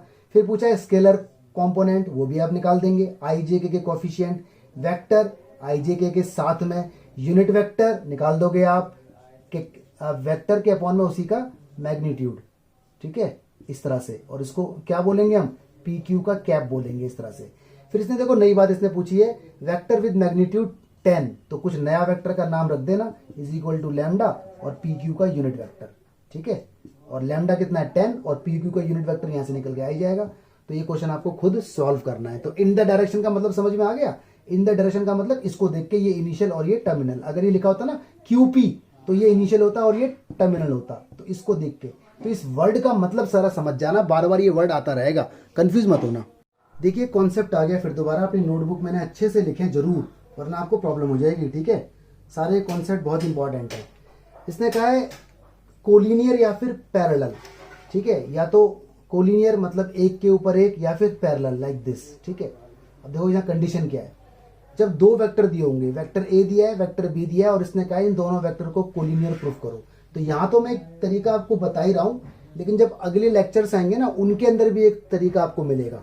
तो देखो जब भी दो वेक्टर कोलिनियर या पैरेलल होंगे तो वो हमेशा प्रोपोर्शनल होते हैं, उनके स्केलर कंपोनेंट हमेशा प्रोपोर्शनल होते हैं। ध्यान रखना, कौन, स्केलर कंपोनेंट मतलब आई के साथ वाला डिवाइड बाय आई के साथ वाले, इसका रेशियो इन सबके इक्वल आएगा। तो अगर ये कंडीशन अचीव हो रही है तो इसका मतलब वेक्टर कोलिनियर या पैरेलल हैं। आगे आने वाले केसेस में भी ये रीजन आएगा, इसका एक मेथड और आएगा, अभी मैं डिस्कस नहीं करूंगा, बट ये ज्यादा इजी है। तो इसको आप याद रखें कि जब भी दो वेक्टर आपको दिए होंगे और कोलिनियर प्रूफ करने के लिए बोलेगा तो उनके स्केलर कंपोनेंट प्रोपोर्शनल होने चाहिए।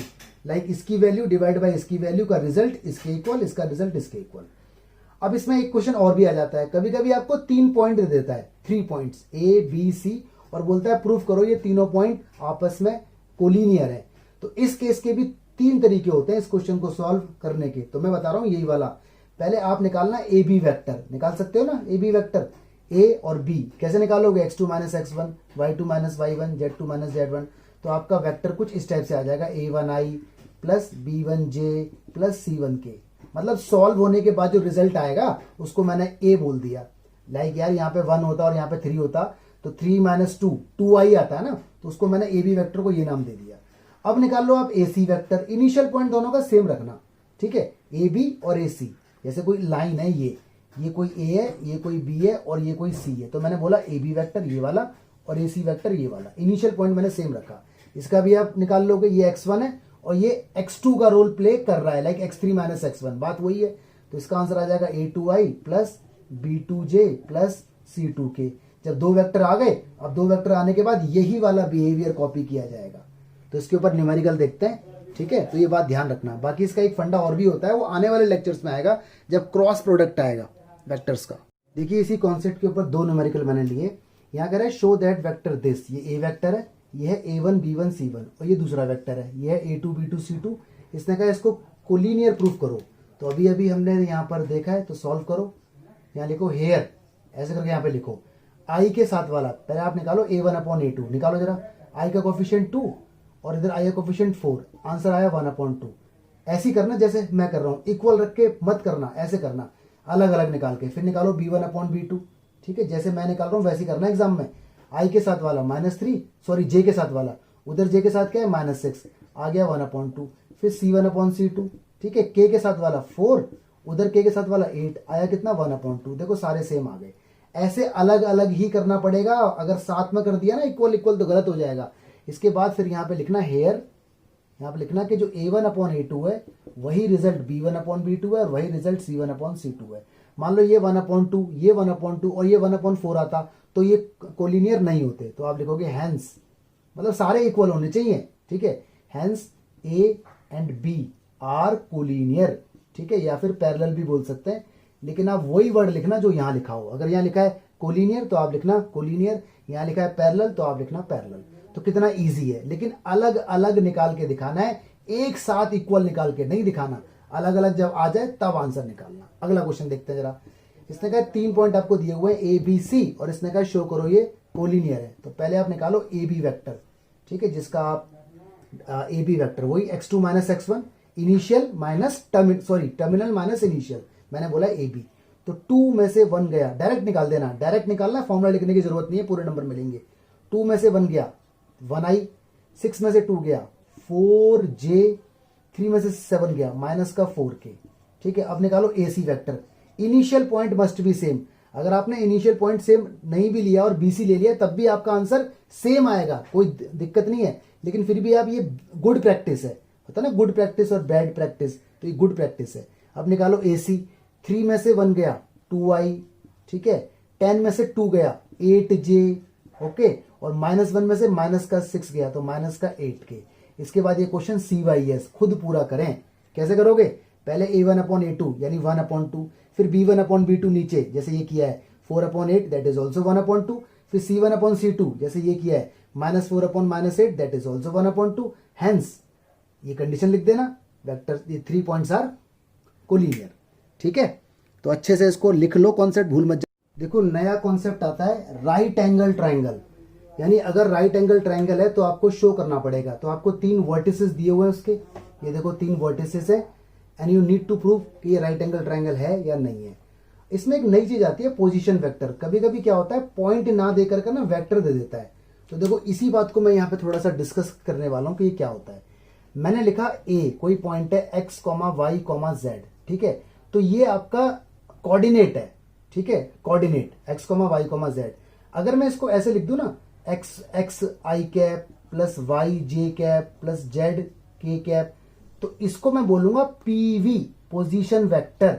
यानी किसी कोऑर्डिनेट को अगर वेक्टर की फॉर्म में लिखते हैं तो वो पोजीशन वेक्टर बन जाता है, ठीक है। फुल फॉर्म लिख देता हूं, पोजीशन वेक्टर। ये बात बड़ा इंपॉर्टेंट है, ध्यान रखना, ठीक है। एक बार फिर सुन लो, कोऑर्डिनेट को वेक्टर की फॉर्म में लिखोगे तो x i के साथ रहता है, y j के साथ रहता है और z k के साथ। तो i j k लगा दो, प्लस है तो प्लस लगा दो, अगर यहाँ माइनस का होता तो माइनस लग जाता। तो कोऑर्डिनेट से पोजीशन वेक्टर बन सकता है। और अगर ऐसा दिया हुआ है तो इसको आप कॉमा लगा लगा के लिख सकते हो, like x1 x, y, z, तो ये बन जाएगा कोऑर्डिनेट। तो ये आप ध्यान रखना, इसे बोलते हैं कोऑर्डिनेट और इसे बोलते हैं पोजीशन वेक्टर। तो वो चीज देखो यहां पर है, यहां दिया हुआ है कोऑर्डिनेट और इसका वेक्टर बना के भी आपको दे सकता है। तो ये क्या बनेगा, पोजीशन वेक्टर, यानी x1 y1 z1 i j k के कंपोनेंट हैं। तो पॉइंट को वेक्टर फॉर्म में लिखने के तरीके को बोलते हैं पोजीशन वेक्टर। तो ये बात आप ध्यान रखना, न्यूमेरिकल ऐसे आए तो वहां पे लिखा होता है, अगर वहां पे ऐसे आएगा तो लिखा होगा पॉइंट, और अगर ऐसे लिखा है, अगर मान लो मेरे पास कुछ ऐसा आ गया 2x - 3y + 4z, तो ये मुझे कैसे पता चलेगा कि ये वेक्टर है। वेक्टर का मतलब तो लेंथ हो गया कुछ, है ना, जिसका इनिशियल पॉइंट है, टर्मिनल पॉइंट है, या फिर ये पोजीशन वेक्टर है या फिर कोऑर्डिनेट है, मुझे कैसे पता चलेगा? तो वहां पर लिखा होगा, क्वेश्चन के अंदर साफ साफ लिखा होगा कि ये वेक्टर है। ठीक है, जैसे ये मैंने एक्स वाई जेड गलत लगा दिया, आई जे के लगाता हूं इस टाइप से।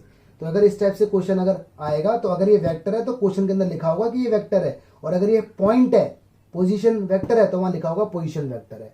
तो पोजीशन वेक्टर अगर इसके सामने लिखा है तो ये पर्टिकुलर पॉइंट है, जिसको मैं ऐसे लिख सकता हूं 2, -3, 4। तो ये पॉइंट में कन्वर्ट हो जाएगा। तो ध्यान रखना पीवी पोजीशन वेक्टर क्वेश्चन के अंदर लिखा होगा। ठीक है, तो ये तो मैंने थोड़ी सी आपको हिस्ट्री इसकी बता दी। अभी न्यूमेरिकल जब मैं लूंगा तो उसके अंदर ये सब बातें आएंगी, मैं आपको फिर से याद दिलाऊंगा। लेकिन ध्यान रखना, कोऑर्डिनेट से जब वेक्टर बनाते हैं तो उसे पोजीशन वेक्टर बोलते हैं, वेक्टर नहीं बोलते। पोजीशन वेक्टर और वेक्टर में फर्क होता है। पोजीशन वेक्टर अपने आप में एक पॉइंट होता है, अपने आप में एक पॉइंट होता है। ठीक है, तो अगर राइट एंगल ट्राइंगल प्रूफ करने के लिए आ जाए और आपको 3 पॉइंट, 3 कोऑर्डिनेट या 3 पोजीशन वेक्टर दिए हो, तो देखो पहले आप निकालो ए बी वेक्टर। वो निकालना आपको आता है। कैसे निकालते हैं? वही ए और बी है ना, तो x2 - x1, y2 - y1, z2 - z1।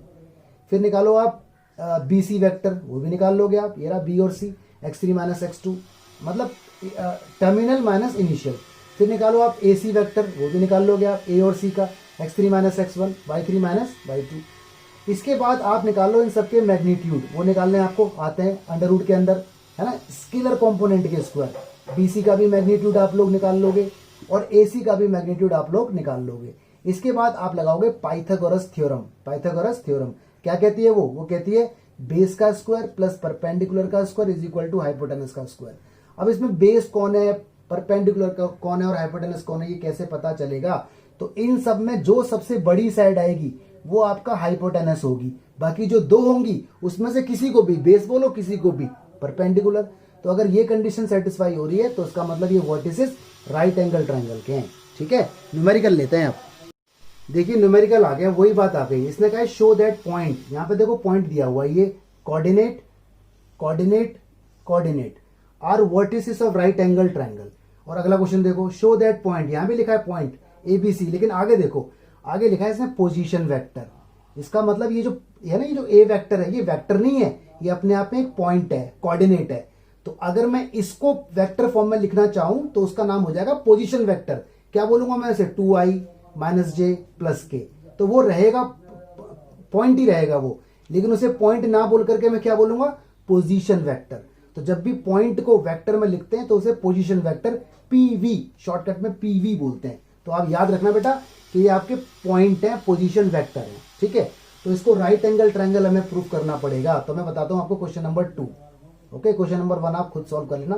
पहले मैं निकालता हूं ए बी वेक्टर, क्योंकि मुझे पता है ये ए पॉइंट है। देखो ना, ए ये वाला है, बी ये वाला है। तो ए बी वेक्टर निकालने का फॉर्मूला आपको मालूम है, क्या फॉर्मूला होता है? ओबी माइनस ओ ए, सॉरी, x2 - x1 और i cap plus y2 - y1 j cap plus z2 - z1 k cap. ठीक है, या फिर अगर आपको ये अनकंफर्टेबल लग रहा है तो आप इसको इस तरह से भी लिख सकते हो, a.3 -4 -4, मतलब वेक्टर को पहले पॉइंट में किया हमने कन्वर्ट। ध्यान रखना, हर वेक्टर को पॉइंट में कन्वर्ट नहीं कर सकते, हर वेक्टर को पॉइंट में कन्वर्ट नहीं कर सकते, केवल पोजीशन वेक्टर को आप पॉइंट में कन्वर्ट कर सकते हो, क्योंकि पोजीशन वेक्टर और पॉइंट एक ही चीज होती है। तो ये बात नोटिस करने वाली है, बहुत बारीकी वाली बात है। जहां पर पोजीशन वेक्टर लिखा है उसी को आप पॉइंट की फॉर्म में कन्वर्ट कर सकते हो। ठीक है, बी कितना पॉइंट है? 2 - 1 1, अरे स्केलर कंपोनेंट ले रहा हूं। सी कितना पॉइंट है? 1 - 3 - 5 ले लिया।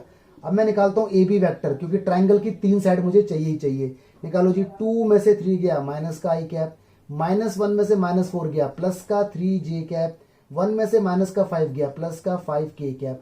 लगे हाथों इसका मैग्नीट्यूड भी निकाल दो, जो कि आएगा अंडर रूट आई के साथ क्या है? -1 का स्क्वायर, 1 9 और 25, तो ये कितना आ जाएगा? 35 आ जाएगा। अब निकाल लो जी बी सी वेक्टर। ठीक है, 3 side you need actually. B C vector, ये रहा बी सी, वही x2 - x1 वाला फंडा।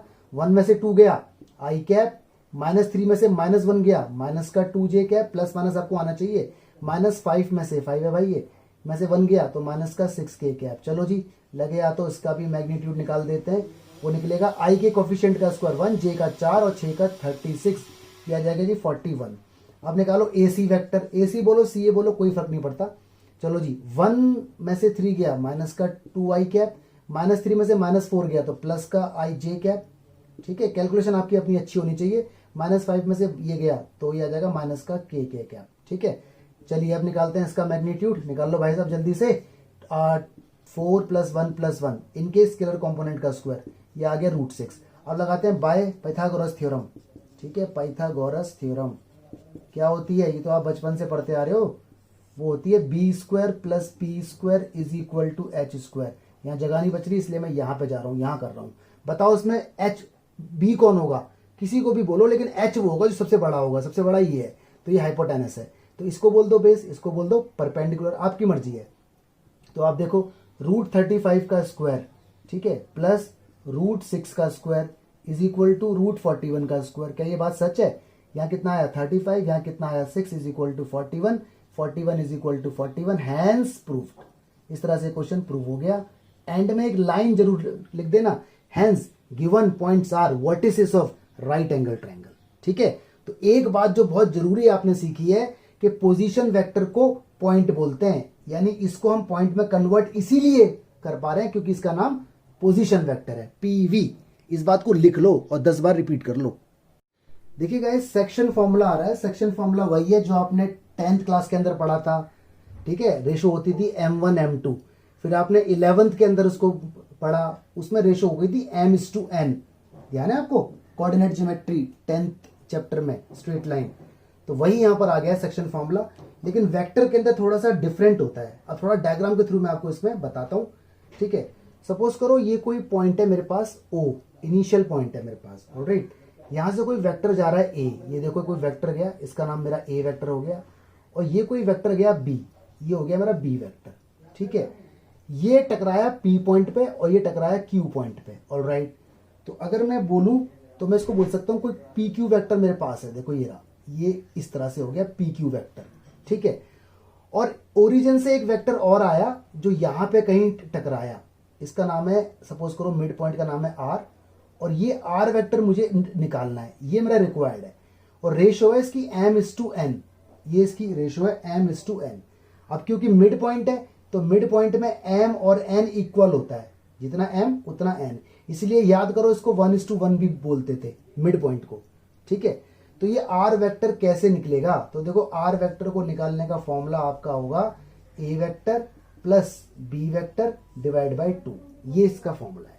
यानी ये जो R वेक्टर है इन दोनों को ऐड करो और हाफ करो, you will get this R vector, क्योंकि रेशो सेम है। इसका लॉजिक भी है, इसका पूरा डेरिवेशन भी है, लेकिन डेरिवेशन में मैं जा नहीं रहा क्योंकि डेरिवेशन एग्जाम के अंदर आता नहीं है। लेकिन अगर आप चाहोगे तो मैं आपको डेरिवेशन बता सकता हूँ, इतनी कोई बड़ी डील नहीं है, बहुत ईजी है। अब आते हैं इंटरनली। मान लो सेम ये कोई इनिशियल पॉइंट है O, यहाँ से ये पॉइंट मैंने थोड़ा अजीब सा बना दिया, ये पॉइंट है, यहाँ से कोई वेक्टर जा रहा है, इसका नाम है A, ये कोई वेक्टर जा रहा है, इसका नाम है सपोज करो B, और ये P पॉइंट पे टकराया है Q पॉइंट पे, ये कोई वेक्टर गया, इसका नाम है Q। यहाँ पर कोई वेक्टर है सपोज करो R, और यहाँ से कोई वेक्टर आ रहा है R, ये मुझे निकालना है। रेशो m:n हो गई। अब देखो m और n इक्वल नहीं है, तो ये इंटरनली है, मतलब लाइन कहीं ना कहीं बीच में से इंटरसेक्ट हुई है, लेकिन बीचों बीच में से नहीं हुई, बिल्कुल मिडिल में तो यहां हुई है। तो देखो इसका फॉर्मूला, ये जो R वेक्टर निकालने का फॉर्मूला है, R मतलब रिजल्टेंट, R मतलब रिजल्टेंट, रिक्वायर्ड वेक्टर। तो इसका फॉर्मूला देखो ये होता है m:b vector plus n a vector upon m plus n। अब ये क्यों होता है, इसका डेरिवेशन है, प्रॉपर है, लेकिन मैं न्यूमेरिकल आपको, मैं जो मेरा पूरा फोकस है वो न्यूमेरिकल है, क्योंकि थ्योरी पे कोई न्यूमेरिकल एग्जाम में नहीं आता है। बट इसके लिए आपको मैं बता सकता हूँ, इनफैक्ट एनसीईआरटी के अंदर इसका डेरिवेशन दे रखा है, 2-3 लाइन का डेरिवेशन है, बहुत ईजी है, ठीक है। तो ध्यान रखना, m के साथ b वेक्टर, n के साथ a वेक्टर और अपॉन में रेशियो। एक केस होता है गाइस एक्सटर्नली, सपोज करो ये कोई पॉइंट है, ये a वेक्टर गया p पॉइंट पे जाके टकराया, और ये हमारा b वेक्टर गया, ये हमारा टकराया q पॉइंट पे जाके, ये देखो वेक्टर हो गया q पॉइंट, ठीक है। अब मैंने क्या किया, इसको एक्सटेंड कर दिया, देखो एक्सटेंड किया एक्सटर्नल, तो यहाँ पे जाके, तो ये R पर जो R वेक्टर था ना वो यहाँ आ गया, तो मैं जब मैं इसको इससे मिलाऊंगा तो देखो ये हो गया एक्सटर्नली, रेशियो m:a, ये वाला पार्ट m, ये वाला पार्ट a। तो फॉर्मूला यही होता है, लेकिन आपको याद होगा 10th क्लास में एक्सटर्नल में माइनस आ जाता था, तो m:b vector minus n:a vector upon में m-n। तो ये 3 फॉर्मूले के ऊपर न्यूमेरिकल अभी हम लोग देखते हैं।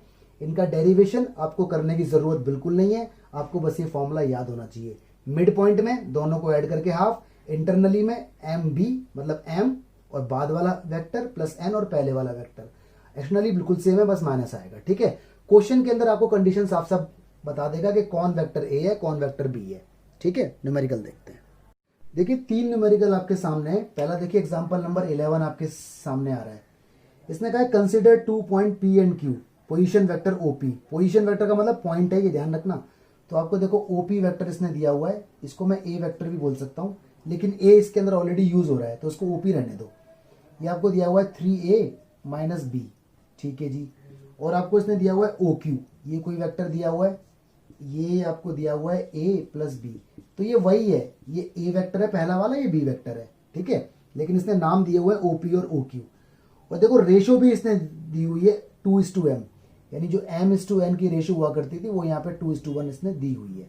ऑल राइट, ठीक है, ये सब चीजें हमें गिवन है। इसने पूछा है इंटरनली में बताओ पोजीशन वेक्टर क्या निकल के आएगा, मतलब जो आर वेक्टर हम निकालते थे। तो इंटरनली का फॉर्मूला होगा m b vector plus n a vector upon m minus n।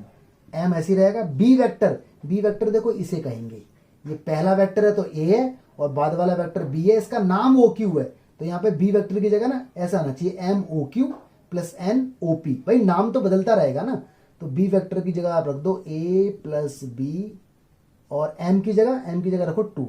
ठीक है, और n की की वैल्यू 1 है और a वेक्टर की जगह पहला वाला that is 3a minus B upon में क्या आएगा m माइनस n यानी 2 माइनस 1। ठीक है, तो ये सॉल्व होने के बाद आपको जो रिजल्ट आएगा ना वो आएगा 5a वेक्टर डिवाइड बाय 3। वो जैसा नाम होगा जैसा देश वैसा भेष वाला काम करना है। ये तो हो गया इंटरनली। अब देख लो भाई साहब एक्सटर्नली, इसका फॉर्मूला होगा r बराबर m b vector minus n a vector upon m minus n। Value आप इसके अंदर डाल देना और जो आंसर आएगा वो आएगा 4b वेक्टर माइनस का a वेक्टर। ठीक है, बाकी के देखो जरा 2 क्वेश्चन नीचे वाले में लिखा हुआ है। क्वेश्चन नंबर 15 में find the position vector of point R. Position vector का मतलब पॉइंट निकालना, ये जो निकलता है ना इसे पोजीशन वेक्टर कहते हैं, रिजल्टिंग वेक्टर। ये जो आर है ये पोजीशन वेक्टर है, तो आंसर आ गया। ठीक है, अब देखो इसने मांगा क्या है, joining point P and Q whose position vector are this and this. जो पहला वाला वेक्टर है ना ये i प्लस 2j माइनस के, इसको नाम देना ए वेक्टर का। जैसे इसने तो ओपी बोला है, आप बोलना a vector is equal to i plus 2j minus k और b vector is equal to minus a plus J plus k. ठीक है, सुन लो ध्यान से, पहले वाले को a बाद वाले को b और रेशो दे रखी है आपको 2:1। m कितना है 2, n कितना है 1। इंटरनली इंटरनली का फॉर्मूला ये रहा, b की जगह a की जगह वैल्यू डाल देना, m और n की वैल्यू डाल देना, सॉल्व करना, आंसर आ जाएगा। एक्सटर्नल में भी सेम आएगा, बस माइनस आ जाएगा। ठीक है, अगला देखो जरा, इसमें लिखा है find position vector of mid point. देखो साफ साफ बता दिया गया कि मिड पॉइंट हमें निकालना है of the vector joining this and this. देखो यहाँ पे पॉइंट दिया हुआ है तो मैं बोलता रहा हूं पोजीशन वेक्टर को ही पॉइंट कहा जाता है। पोजीशन वेक्टर को ही पॉइंट कहा जाता है। अगर पॉइंट बोला है तो समझ लो वो पोजीशन वेक्टर है। तो इस पॉइंट को वेक्टर फॉर्म में कन्वर्ट कर लो। तो ये 2 3 4 है तो इसे आप बोलो ए वेक्टर बराबर 2i, मतलब ए पोजीशन वेक्टर बराबर 2i plus 3j plus 4k। तो ए वेक्टर का अरेंजमेंट हो जाएगा ये वाला। और बी वेक्टर क्या है 4i plus j minus 2k। इसका ये सारे वेक्टर पोजीशन वेक्टर है। और m और n क्या है, m और n यहां पर 1 1 होंगे। रीजन मिड पॉइंट, तो मिड पॉइंट में फॉर्मूला लगाने की जरूरत नहीं है, सिंपल लिखो r is equal to a plus B by 2। A पहला वेक्टर है, बी दूसरा वेक्टर है और 2 है, और i j के तो आपको लगाना ही है। तो ये तीनों क्वेश्चन आप लोग देख लेना अच्छे से। ठीक है, ये 2 लॉ होते हैं वेक्टर एडिशन के। एक होता है ट्रायंगल लॉ। सपोज करो ये कोई ट्रायंगल मेरे पास है, ठीक है, ये इसका इनिशियल पॉइंट है ए, ये बी है और ये सी है। डायरेक्शन जरा यहाँ पे देखना, ये देखो ऐसी डायरेक्शन है, ए से बी पे जा रहा है, बी से जा रहा है सी पे और ए से सी पे भी जा रहा है। तो according to triangle law of addition मैं बोल सकता हूं कि ए सी वेक्टर इक्वल होगा A B vector plus B C vector के। ये इसका लॉ होता है। ठीक है, अगर मैं इसको ऐसे बोल दूं माइनस का सी ए वेक्टर इक्वल होगा A B vector plus B C vector के, तो अभी ये ठीक है, क्योंकि देखो A C initial to terminal, अगर मैं ए सी को सी ए बोलूंगा तो माइनस लगाना पड़ेगा। तो इसके ऊपर न्यूमेरिकल में आपके सामने छोड़ के जाऊंगा। एक होता है पैरेललोग्राम लॉ, वो भी जरा देख लो। ये कोई पैरेललोग्राम है सपोज करो इस टाइप से, और ये इसका रिजल्टेंट है। इन सब के प्रूफ भी होते हैं। ठीक है, फिजिक्स के अंदर आप लोग इनके प्रूफ देखेंगे, मैथ्स के अंदर प्रूफ एग्जाम में नहीं आते, होते तो मैथ्स के अंदर भी हैं, बात तो एक ही है, फिजिक्स और मैथ्स एक ही चीज है, ठीक है, इस वेक्टर के उसमें, लेकिन एग्जाम में आता नहीं है कोई प्रूफ, तो इसलिए हम आपको बता भी नहीं रहे ABCD, लेकिन पूछोगे तो हम आपको बता देंगे। तो देखिए इसको देखो, इसको ट्रायंगल लॉ ही तो बन रहा है, देखो ये भी, तो ये आपका रिजल्टेंट होता है, ठीक है, तो इस रिजल्टेंट को बोलते हैं AC। तो AC vector is equal to A plus B, इसका मतलब ये इससे अलग नहीं है, तो ये ध्यान रखना। इसके ऊपर न्यूमेरिकल में आपके सामने छोड़ के जा रहा हूं, आप खुद देखना। देखो दो क्वेश्चन है स्क्रीन पर, 18 और 19। तो 18 तो आप खुद करना सॉल्व, ठीक है, आपको ट्रायंगल बना के दिया हुआ है, बताओ कौन कौन सी कंडीशन सही नहीं है, नॉट ट्रू। तो इसका आंसर आएगा C। कैसे आएगा ये आप खुद पता लगाओ।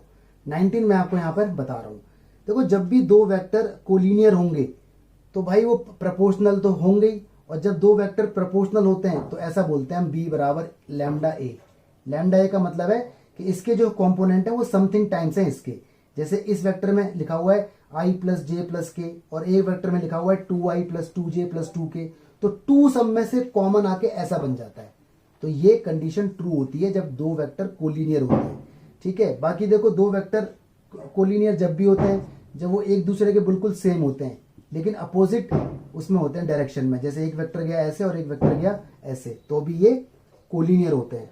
या फिर तीसरी बात, प्रोपोर्शनल जब हो, A1/A2, B1/B2, C1/C2, ऐसा कुछ हो, तब भी दो वेक्टर कोलिनियर होते हैं। तीसरा देखो ऑप्शन यहाँ पे गलत है, तो इसका आंसर D है, रॉन्ग आंसर D है, क्योंकि वेक्टर का डायरेक्शन सेम है लेकिन मैग्नीट्यूड डिफरेंट है। तो मैग्नीट्यूड जब डिफरेंट हो जाएगा, जब कंपोनेंट अलग अलग हो जाएंगे, तो प्रोपोर्शनल तो होंगे ही नहीं।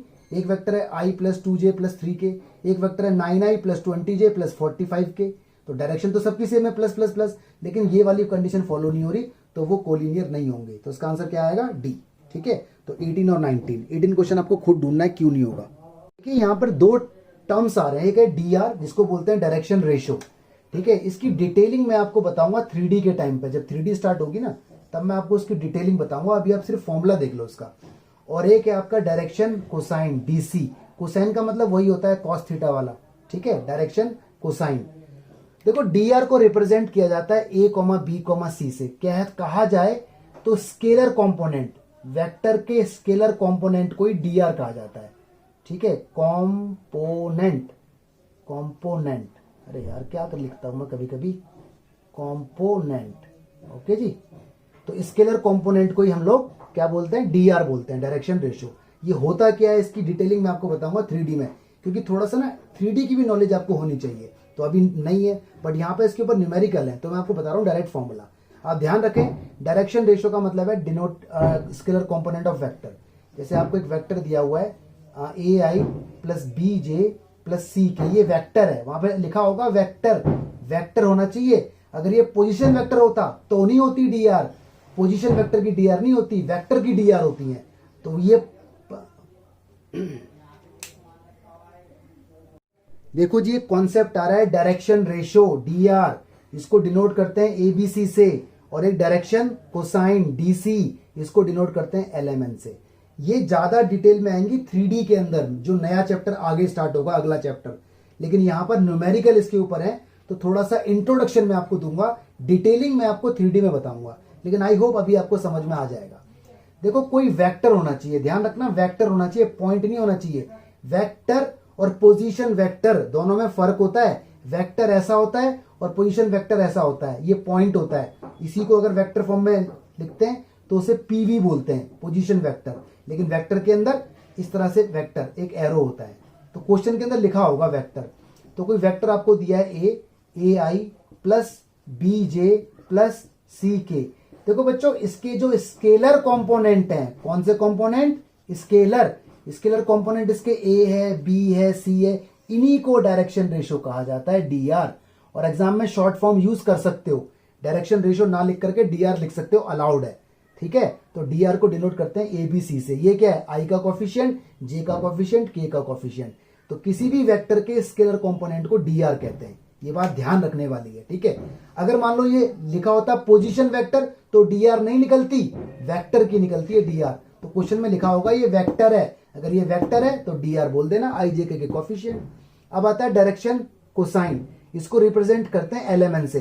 देखो DC निकालने का फॉर्मूला क्या होता है, जो DR है ना, इनके अपन में रख दो मैग्नीट्यूड, तो मैग्नीट्यूड आपको निकालना आता ही है, अंडर रूट के अंदर ए स्क्वायर बी स्क्वायर सी स्क्वायर, तो एल निकालने का फॉर्मूला ए के अंदर ए स्क्वायर बी स्क्वायर सी स्क्वायर, एम निकालने का फॉर्मूला बी के अपॉन में ए स्क्वायर बी स्क्वायर सी स्क्वायर, और एन निकालने का फॉर्मूला सी के अपॉन में ए स्क्वायर बी स्क्वायर सी स्क्वायर। डायरेक्शन कोसाइन का मतलब होता है कॉस का एंगल, ठीक है। अगर मैं और डिटेल में जाऊं तो एल को मैं बोल सकता हूं कॉस अल्फा, एम को बोल सकता हूं कॉस बीटा, और एन को बोल सकता हूं कॉस गामा। ये भी डीसी निकालने का फॉर्मूला है, ये भी डीसी निकालने का फॉर्मूला है, डिपेंडिंग अपॉन कि क्या दे रखा है। अगर आपको डीआर दी हुई है तो डीसी डीआर की हेल्प से निकलेगा, a upon magnitude b upon magnitude. अगर आपको एंगल दिए हुए हैं तो डीसी कोसाइन का मतलब कॉस थीटा ही तो होता है, तो देखो सारे कॉस है भाई। 3 कोऑर्डिनेट एक्सिस होती हैं, X axis Y axis Z axis, तो तीनों के साथ कोई वेक्टर एंगल बनाता है, इसके साथ अल्फा, इसके साथ बीटा, इसके साथ गामा, तो उन्हीं का रिलेशन है ये, ठीक है। अच्छा, एल एम एन का आपस में एक रिलेशन भी होता है, L square plus M square plus N square is equal to 1। इसके ऊपर न्यूमेरिकल भी आता है। अगर कोई आपसे पूछे कि इसको प्रूफ कर दो कि L square plus M square plus N square 1 होता है, कैसे होगा ये? लेफ्ट हैंड साइड ले लो, एल की वैल्यू ये डालो उसके अंदर, ये बनेगा ए स्क्वायर रूट हटेगा अपॉन में एज इट इज, ये बनेगा बी स्क्वायर रूट हटेगा अपॉन में एज इट इज, ये बनेगा सी स्क्वायर रूट हटेगा अपॉन में एज इट इज। एलसीएम लोगे, सबका एलसीएम सेम, ऊपर a square plus B square plus C square cut जाएगा और आंसर 1 आ जाएगा, ठीक है। तो direction ratio scalar component vector के, न कि पोजीशन वेक्टर के, और DC ratio of scalar component divide by magnitude या फिर एंगल। ये ज्यादातर 3D में यूज होता है, वेक्टर में कम यूज होगा, लेकिन ये रिलेशन आप ध्यान रखना, ठीक है। न्यूमेरिकल देखते हैं इसके ऊपर। आप देखिए 3 न्यूमेरिकल आपके सामने आ रहे हैं। तो सबसे पहले मैं पढ़ता हूं फर्स्ट, मैं सारे न्यूमेरिकल अभी नहीं पढ़ने वाला, पहले पढ़ूंगा मैं फर्स्ट न्यूमेरिकल। ध्यान से देखो, इसने कहा डायरेक्शन कोसाइन बताओ, मतलब डीसी मांग रहा है, और देखो वेक्टर दिया हुआ है, वेक्टर पोजीशन वेक्टर नहीं है, वेक्टर है, मतलब एक एरो है, ये वेक्टर दिया हुआ है। तो आप इसको नाम दे दो पहले, ए वेक्टर इज इक्वल टू कितना है, आई प्लस 2j। लेट कर लिया आपने, नाम तो कुछ भी मान सकते हो, ऐसा हो गया। पहले निकालो इसकी D R, direction cosine, D R तो निकालनी पड़ेंगी आपको। तो डी आर देखो ये रही, A1 है, B2 है, C3 है। डी आर के बाद अब निकालो DC, L का होता है फॉर्मूला, पहले निकालो इसका मैग्नीट्यूड, वो ज़्यादा अच्छा रहेगा क्योंकि मैग्नीट्यूड की जरूरत आपको बार बार पड़ेगी। तो मैग्नीट्यूड आएगा 1 का स्क्वायर 2 का स्क्वायर 3 का स्क्वायर, यानी 14 आ गया इसका मैग्नीट्यूड। चलो जी 14, अब निकाल दो अपना आंसर। DC इसने मांगा क्या, DC डायरेक्शन कोसाइन, L क्या होता है, A अपॉन मैग्नीट्यूड, तो A कितना है, A तो मेरा 1 है, अपॉन में कितना है मैग्नीट्यूड 14। M क्या आएगा, B अपॉन मैग्नीट्यूड, तो B कितना है मेरा 2 है, अपॉन में देखो मैग्नीट्यूड 14। N क्या आएगा, C अपॉन मैग्नीट्यूड, और मैग्नीट्यूड मेरा कितना है बताओ जरा, वो है कितना 3 अपॉन रूट 14। तो देखो आंसर आ गया है ना। और देखो मैंने कहा था आपसे रूल होता है L square plus M square plus N square is equal to 1। देखो कंडीशन फुलफिल हो रही है, 1 का स्क्वायर 1 अपॉन 14, 4 अपॉन 14 और 9 अपॉन 14 ऐड करोगे तो 1 ही आएगा। तो ये न्यूमेरिकल ऐसे था, ठीक है। अब देखते हैं क्वेश्चन 2 और 3। देखिए जी क्वेश्चन नंबर 2 में कहा है फाइंड डायरेक्शन कोसाइन, मतलब डीसी निकालने के लिए कहा है। वेक्टर, भाई साहब वेक्टर है, joining point this and in, मतलब इनिशियल और टर्मिनल, लेकिन इसने लिखा नहीं है अभी, आगे देखो कुछ लिखा जरूर होगा कौन इनिशियल और कौन टर्मिनल है, मतलब कंफ्यूजन नहीं होगी। देखो यहाँ पे लिखा हुआ है directed from A to B, मतलब ये इनिशियल है और ये टर्मिनल है। तो भाई पहले निकालना पड़ेगा आपको वेक्टर, AB वेक्टर, वेक्टर निकालना आपको आता ही है, x2 माइनस x1 यानी -1, और ये तो माइनस का 2i कैप, -2 और -2 माइनस का 4j कैप, 1 और -3 प्लस का 4k कैप। इसके बाद पहले आप dr निकालना, फिर आप dc निकालना और अपने आप करना cys, ठीक है। तो इस तरह के क्वेश्चन भी एग्जाम में आ जाते हैं, ध्यान रखना। यहाँ पॉइंट देके पहले वेक्टर निकालना पड़ा, उसके बाद निकलेंगी चीजें। क्वेश्चन नंबर देखो 3, इसने कहा शो दैट वेक्टर, बार बार वेक्टर आ रहा है, पोजीशन वेक्टर नहीं आ रहा। यहाँ पे देखो पॉइंट थे लेकिन पॉइंट से पहले वेक्टर बना, उसके बाद ही dr dc निकला। तो हमेशा वेक्टर का निकलता है, पोजीशन वेक्टर का नहीं निकलता, पॉइंट का नहीं निकलता। तो इसने कहा शो दैट वेक्टर, ये कोई वेक्टर है मेरे पास, is equally inclined OX OY OZ। जब भी इक्वली इंक्लाइंड की बात है ना तो हमेशा DC निकालनी होती है आपको, ठीक है। DC मतलब डायरेक्शन कोसाइन, मतलब कॉस थीटा, मतलब एंगल, इंक्लाइंड माने एंगल। तो इस वेक्टर का पहले नाम दे दो, A वेक्टर का नाम दिया I plus J plus K, इसका मैग्नीट्यूड भी निकाल लेते हैं लगे हाथों, वो आएगा 1 प्लस 1 प्लस 1, I के साथ 1 है ना, उसका स्क्वायर 1 ही रहेगा, तो √3 आ जाएगा। पहले निकालेंगे हम dr है 1 1 और 1, ये ना A I जगह के साथ वाले। अब निकालेंगे DC, एल क्या आएगा 1/√3, मतलब 1 मैग्नीट्यूड, ठीक है। वही देखो एम भी आएगा, एम क्या आएगा 1/√3 और एन क्या आएगा 1/√3। तो आपने यहाँ पे देख लिया कि L is equal to M is equal to N है, तो तीनों इक्वल आ गए। तो एंड में आपको यहाँ पे लिखना है hence vector is equally inclined to OX OY OZ। ये लाइन जरूर लिखना, मैं ये छोड़ के जा रहा हूं CYS, कंप्लीट कर लेना इसे।